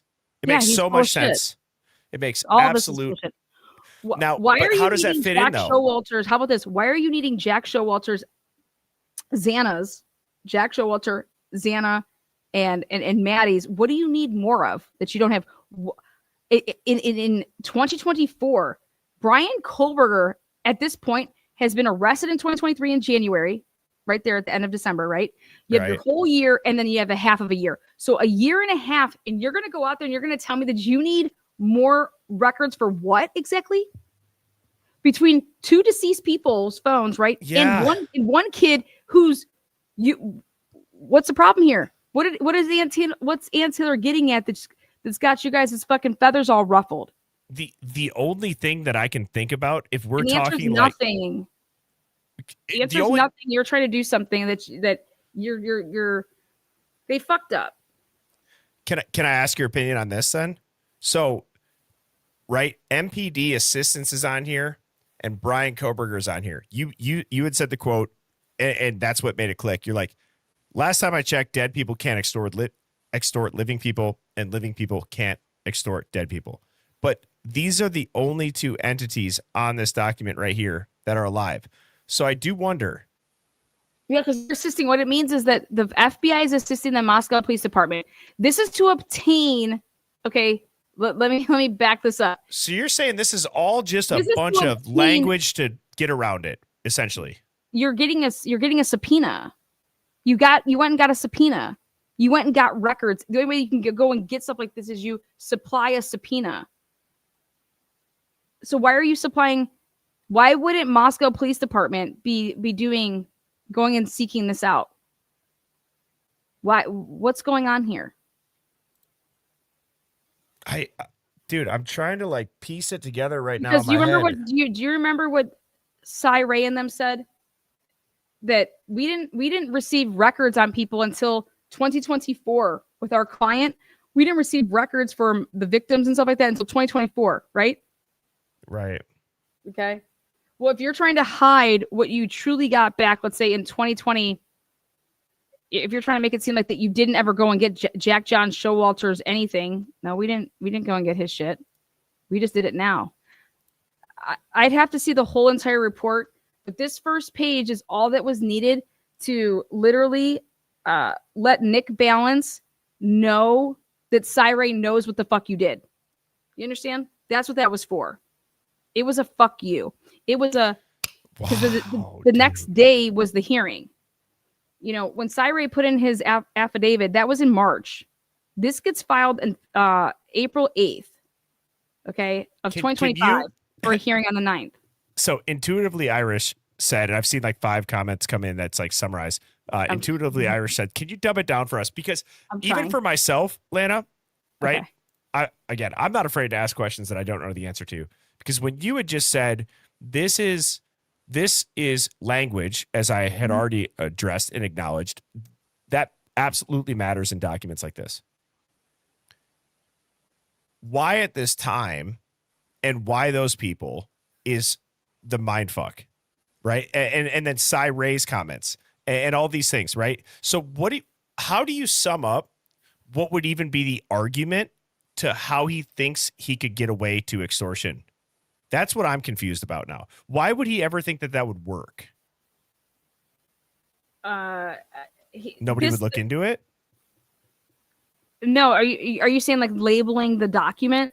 Yes, like the key classification line, like right, this one, the extortion, the aggravated, right, that one. Why would he even try to get away with that? This is in 2024. Because he's looking into the fact of was somebody extorting? Was Jack Showalter extorting any of these girls? Were any of these girls extorting Jack Showalter? Is there any motive there? Because Ann Taylor's coming with the whole third party culprits and blah, blah, blah. And is there any type of a motive? But he's trying to use this to get what he's saying is to get more documents. Well, guess what? They were duplicate documents, meaning that you have already had them. So if you scroll back up and you look at what's his dick says, I believe that they already had these records. And so it doesn't make sense that you're asking for them again if you've already had them. If they're duplicate, like this page, when he says, if you scroll down, all records. It's like when you say, the records were copied from electronic devices. So this is how all he's saying is, all I can tell you is that this material was either got by an electronic device, a storage medium, or files in custody of AT&T. He's not anywhere saying here that he provided these documents, because what Cy Ray is going to testify to, in my opinion, is that Nick Balance, they went their back door and they were able to get whatever they wanted whenever they wanted, and they went as far out as during this time period in April of 2024. They were able to get these people's timing advance records for fucking way back all the way to 2022. How can you do that? There's only 7 days. Well, and that's what I was going to ask. Can you humor me with a little bit of a tinfoil hat and tell me why that would make a reasonable argument? I don't understand that. Why would they even? Because he's saying that you guys can go all the way back and get Brian Kohlberger's. So I find it hard to believe that you wouldn't have gone back and got Brian Kohlberger's once you knew his name. That's what I'm asking. You could do it with all these people. We find it hard to believe that you would not do it with who's your fucking suspect. That's why wouldn't they have done it? No, they did. The point is that they did, and they're acting like they didn't. And they're lying. They're lying. Yeah, they're lying. Because this is that why. simple. Because it blows up the probable cause. Holy shit, dude. Because you knew the whole fucking time that the fucking kid's phone didn't turn off. And Sammy that it did. And Sammy T just said, and if Nick admitted he already got the timing advance reports and got shit the way the FBI manual said in their own investigative tactics, you can get these reports. You had these reports, is what. Yeah, and so you lied in your because once Payne says that I relied on Nick Balance to write up the report, and so not the report, but the PCA, right? Nick Balance knew that he was supplying Payne.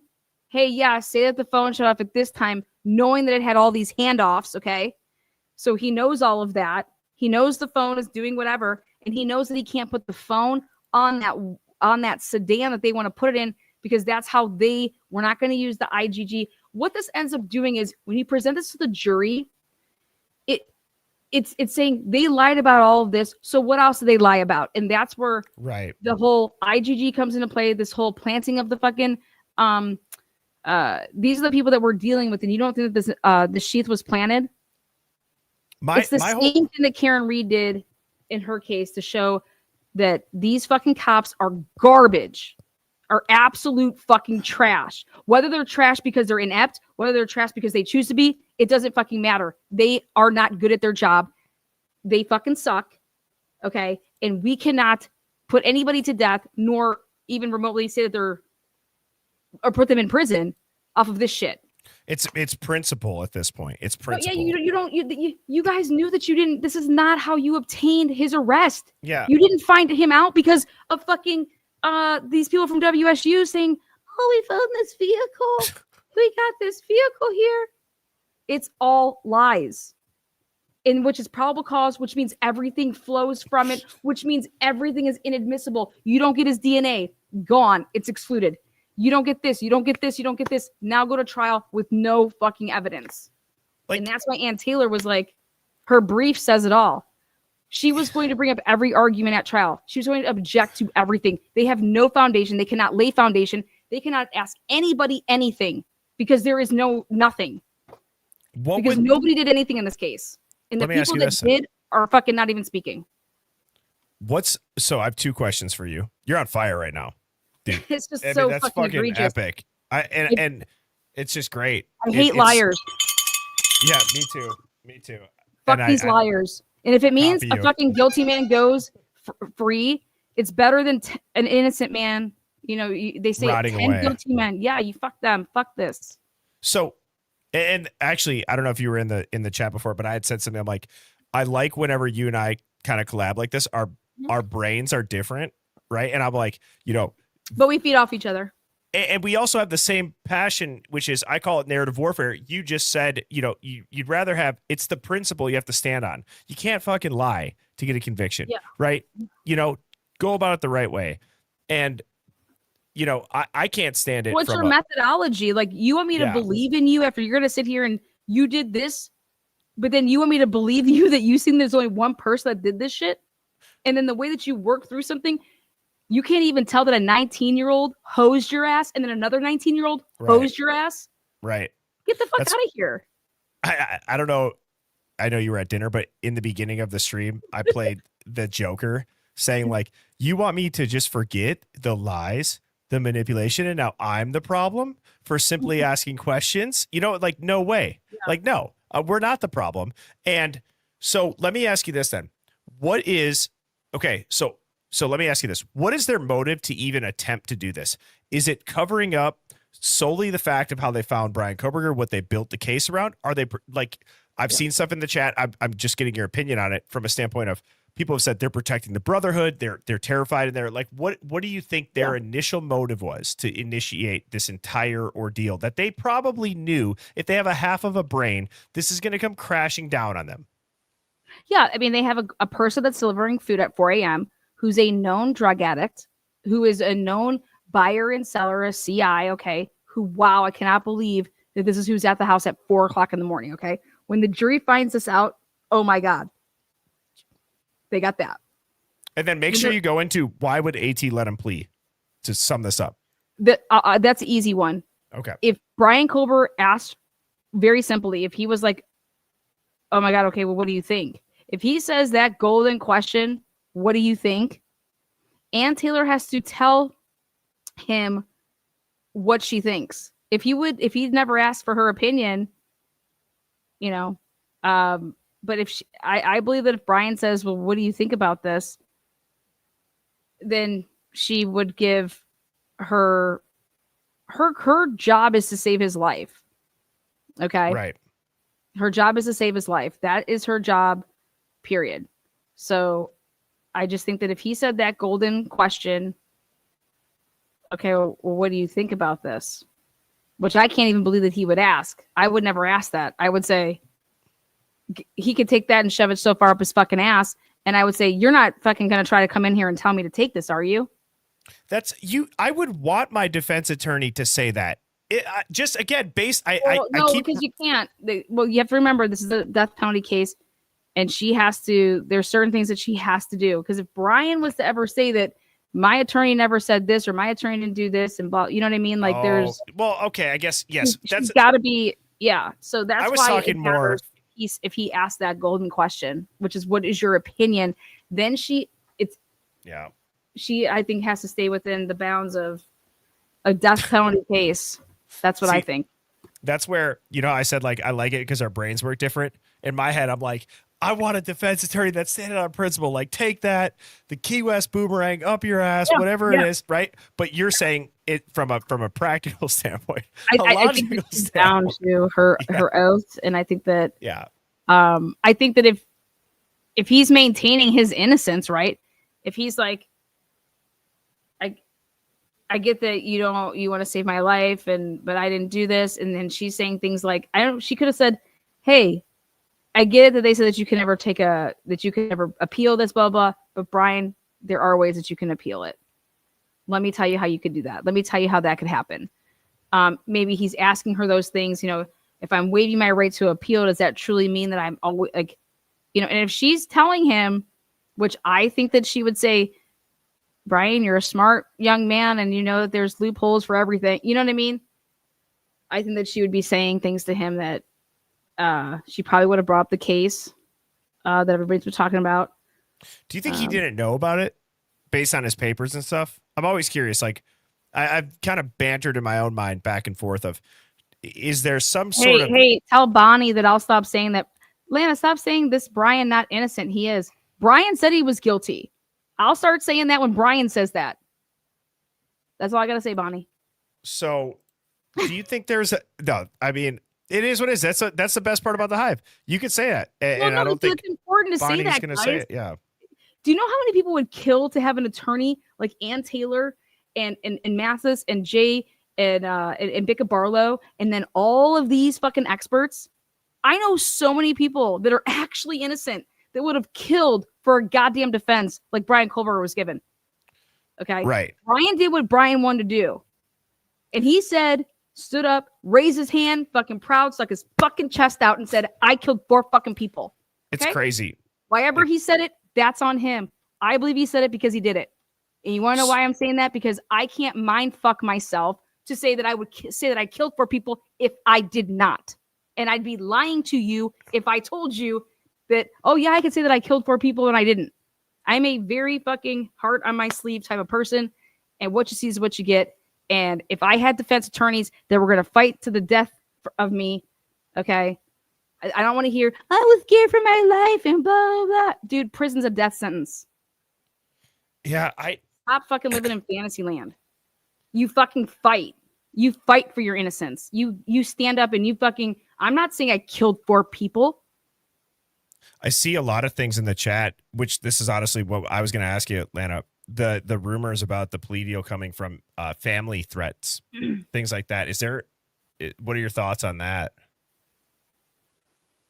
He's concerned about not getting his right meals. Okay. Well, you're saying like the prison complaints? I'm saying like before the plea. You know what I mean? Like I saw somebody said too, like, I'll never believe that a guy who complains about, the fear of getting his ass eaten in prison is going to go into the timeline they said.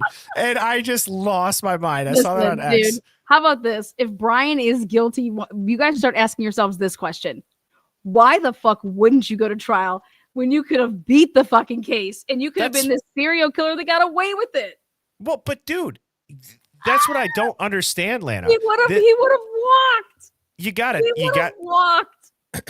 ask. Damn, he would have walked. What an idiot is what I'm thinking. What an idiot. Well, so here's the thing. This is the mind F of the narrative. He's this genius criminology student, right?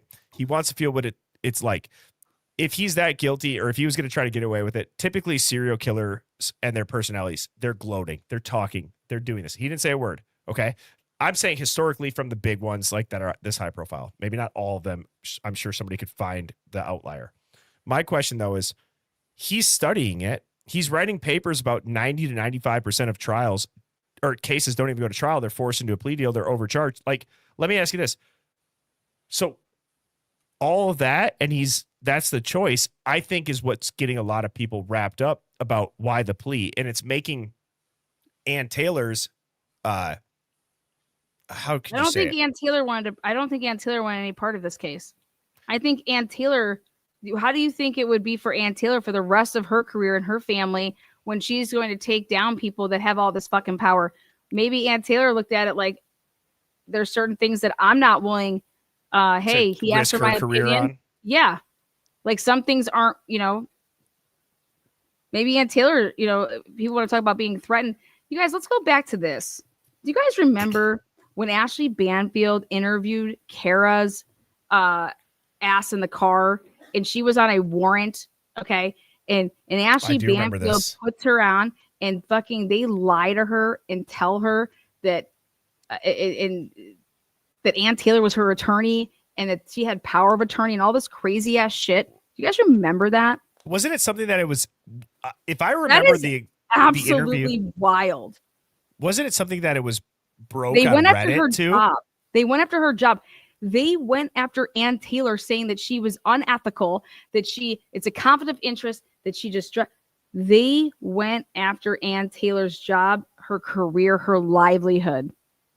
And Ann Taylor was standing up to it. And then there was a meeting and they had a behind closed doors and I was never Kara's attorney. I don't know who is pumping this poor woman with this. And Kara was then immediately interviewed right after that by Mike Van Leuven on February 22nd. And she's like, Mike Van Leuven asked Kara, hey, so you said that, oh, I provide you with a picture. Is this Ann Taylor? No, that's not the person that I've been talking to. The person that I feel really bad, that's not who. So poor Kara here. But dude, mainstream media worked over a grieving mother who is addicted to drugs for a fucking story so that they could take down the defense, the defendant's attorney. Think about how fucked up that is. That is absolutely sick, you guys. And that's the problem. That's the mothership, is that the mainstream media and the media period is supposed to be keeping our government in check and making sure that they're not fucking us. And what the fucking media is doing is that they are endorsing the narrative. Jesus. They're writing it in stone, Lana. They are endorsing their bullshit. And so, yes, if I was on the jury and this was presented to me, I would be voting not guilty because of the elements of the case. They don't meet it. The state does not meet their burden. Brian Culber would have walked. Then, if he's somehow found guilty, it would have gotten kicked down from the top all the way back down because all of the shit that he was found guilty on is inadmissible, and it would have gotten kicked, and then Brian walks eventually. Period. End of story. I agree. That route I agree with. Period. End of story. If it goes that way, let me ask you this. Okay. Anybody that's in the Hive right now or in the chat, let me ask you this. I was asking you, Lana, what is the motive for, we had Nick's, the extortion, why he would write that. What's his motive for doing that? What's this? Let me ask, if Brian Koberger really is this nobody who has no connection to anybody, he's this loner, he's this incel, he's buying stuff on Amazon, they're able to track it, they got the knife sheath DNA, touch DNA. Can I just ask, if it's that straightforward of picking this at a moment's notice without knowing the layout, timeline, yes, it's absurd. We all agree on that now after seeing the autopsies, and even before that, it made no sense with the 8-hour delay, no murder weapon, no motive, all that. I'm saying that just to look through the lens of, why lie about any of that? Doesn't it just seem very simple to have this guy then? No, because it's not about him. It's about their careers. They're covering up for themselves. They're covering. How did this even become high profile then? Huh? Like I'm saying. No, when you lie from the beginning, they had to keep on lying to cover it up. I understand that. Covering their tracks. Once Ray got on the case for Nick Balance, it was a big problem for him. And then I'm asking before that though. I'm asking like within hours of the crime. I get why it would be on the news, right? Like it's crazy. 4 college kids stabbed, right? I'm asking though now, like now, it just doesn't seem like a guy who goes in and stabs 4 people in a house that he doesn't know because he's obsessed with serial killers would ever, like, why would you ever risk your career on that is my question. Everybody that's lying, everybody that's all the stuff that we've discussed tonight. I don't get what is worth lying over something that is this guy. They never knew that, because they didn't think that it would ever be like this. Once they thought that they would have him in handcuffs and he was arrested, you have to understand this. Yes, it was big for 6 or 7 weeks. Okay. Then the arrest happens. When you railroad, the definition of railroading somebody is when here's the true evidence against you, but guess what? We're going to railroad you and we're going to make up this evidence that's truly not there against you. And so that your plea, that you're basically asking for a plea deal right away and that it goes away.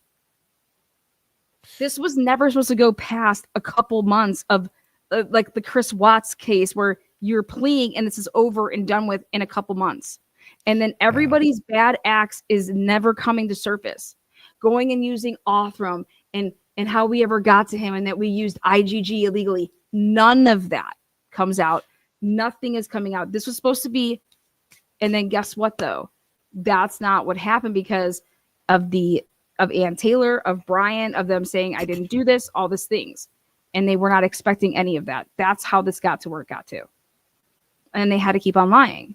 Right. And that's why Ashley Jennings looks like a complete fucking idiot. I understand. No, and I understand that process. I'm saying now, if I was to play Monday morning quarterback, people said they had the fear of it going cold. Well, if we were to look back today, what did more damage from a PR standpoint? Going cold or where they're at today?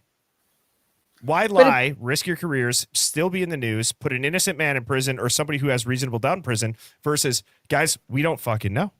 They came in. We have no idea. Well, when you talk about like nobody who's saying that there was a fear of this going cold, who's saying that? They never Didn't thought Christie that. say that in the first interview in front of the Moscow PD on Fox News? That's the family because they got cut off of the information. Oh, well, okay. I guess I was going off of that, but still, Yeah, that no. should be worth something if the family's worried. They all through them on the 16th. They got their profile from the sheath on the 16th. Then they decided, okay, call them up. Okay, we're gonna fly it to them. They decided to go with IgG on 11/21, which is a week after the murders. That's unheard of. Right. Yeah. And I think what people are saying in the chat spot on, it was supposed to be open and shut at the end of the day. Yeah. Yes, but what they did though, they all cheated. And so everybody's their career is on the line. And that's the part that you can't even get mainstream media to admit, but it's the truth. It's the truth. It's the truth because of the interview, or not the interview, but when Detective Payne testified and said that we did not have Brian Kober's name until the FBI said his name in a that outs the PCA, and how Hitler could be so fucking ignorant to not have a Franks and to not have this completely blow up. Okay. Because that's what should have happened. He instead makes his own oral argument in his own head, writes it on his own piece of paper, and writes up some order, 40 fucking pages, and it's all bullshit. And that's why Cy Ray got so pissed, and he said to a reasonable and jurist, which is talking to Hitler, you cannot seriously sit where you're sitting with the evidence that's in front of you and say that there's nothing to see here. And he calls him out, and then that's when Hitler got a fucking hair up his ass because Cy Ray called out his fucking bald motherfucking ass and said, you are straight up trash. And that's what all of us as Americans should be backing, because what Hitler did is un-American. Right. And that's the common ground that I believe people need to start to see and wake up to. I'm not getting up on a soapbox and preaching that, but it's like, oh, I'll preach it. It's bullshit. Well, I have been, but I mean, it's like, guys, we can all disagree. We just can't turn against each other. We can disagree about whatever. Who gives a shit? We just can't turn against each other because everybody in here, are really all that we have at the end of the day. People like us. Yeah. We want the truth. That's it. Everybody in here, you can think he's guilty. You can think he's innocent. Guess what? I guarantee you, we want the truth. I want to know. If you want, it's like your math homework. Show me that you know how to do multiplication. Show me that you know how to do division. Show your work, motherfuckers. Period. And I'm just so sick and tired of mainstream media who has all of these followers, and they literally suck everybody's dick. They don't ask any questions. Oh, that sounds great. Let's interview you. Whatever you want to say, we're going to give you this platform. Keep on pushing this narrative. And I'm sick of it. I'm so sick of it. And now they're infiltrating fucking YouTube. Now these bobbleheads coming on over here. The couch commandos. I mean, you know, it's well said. And Lana, thank you so much. I'm going to wrap this up. I've been love out you. for 3.5 Yeah, I need to go to hours. bed. It's like 11. You guys rock. To everybody that tuned in, hit that like button on the way out. Let's clown horn the mainstream media. I fucking love you, Birdie. Yeah. I love your This was chat. epic. Yep. You guys rock. You guys are awesome. And hey, I love your tin foils. We can go all day with that. I think it's actually really helpful for a couple reasons, because when you're shooting the shit with somebody and you're talking outside the box, if you don't think that that's exactly what those assholes did in this case, they all got together and figured out how the fuck can we make a PCA work? They did exactly what y'all are doing every fucking night. Yeah. So cheers. Yeah, love cheers you. to that. I love you too. Thank you, everybody that tuned in How for the 3.5 hours. Your wifey poo. I can't wait to see the baby. Yeah, absolutely. Absolutely. I'll talk to you later, Lana. Picked the name yet? Have you picked the name? We're going to with Birdie? BJ Jr. Yeah, BJ Jr. Yes, precisely. Baby BJ Jr. Actually, I believe we're going with K Boomerang or something like that. KW Boomerang. Yes. Boomer Yes. all day. All right. But thank you so much, chat. Love you guys. yeah, thank you, Lana. Thank you to everybody that stuck it out for the 3.5 hours. I'll talk to you later, Lana, and I hope Okay, everybody you're has a the great best. night. Bye, buddy. Cheers. See ya. Birds flying high, you know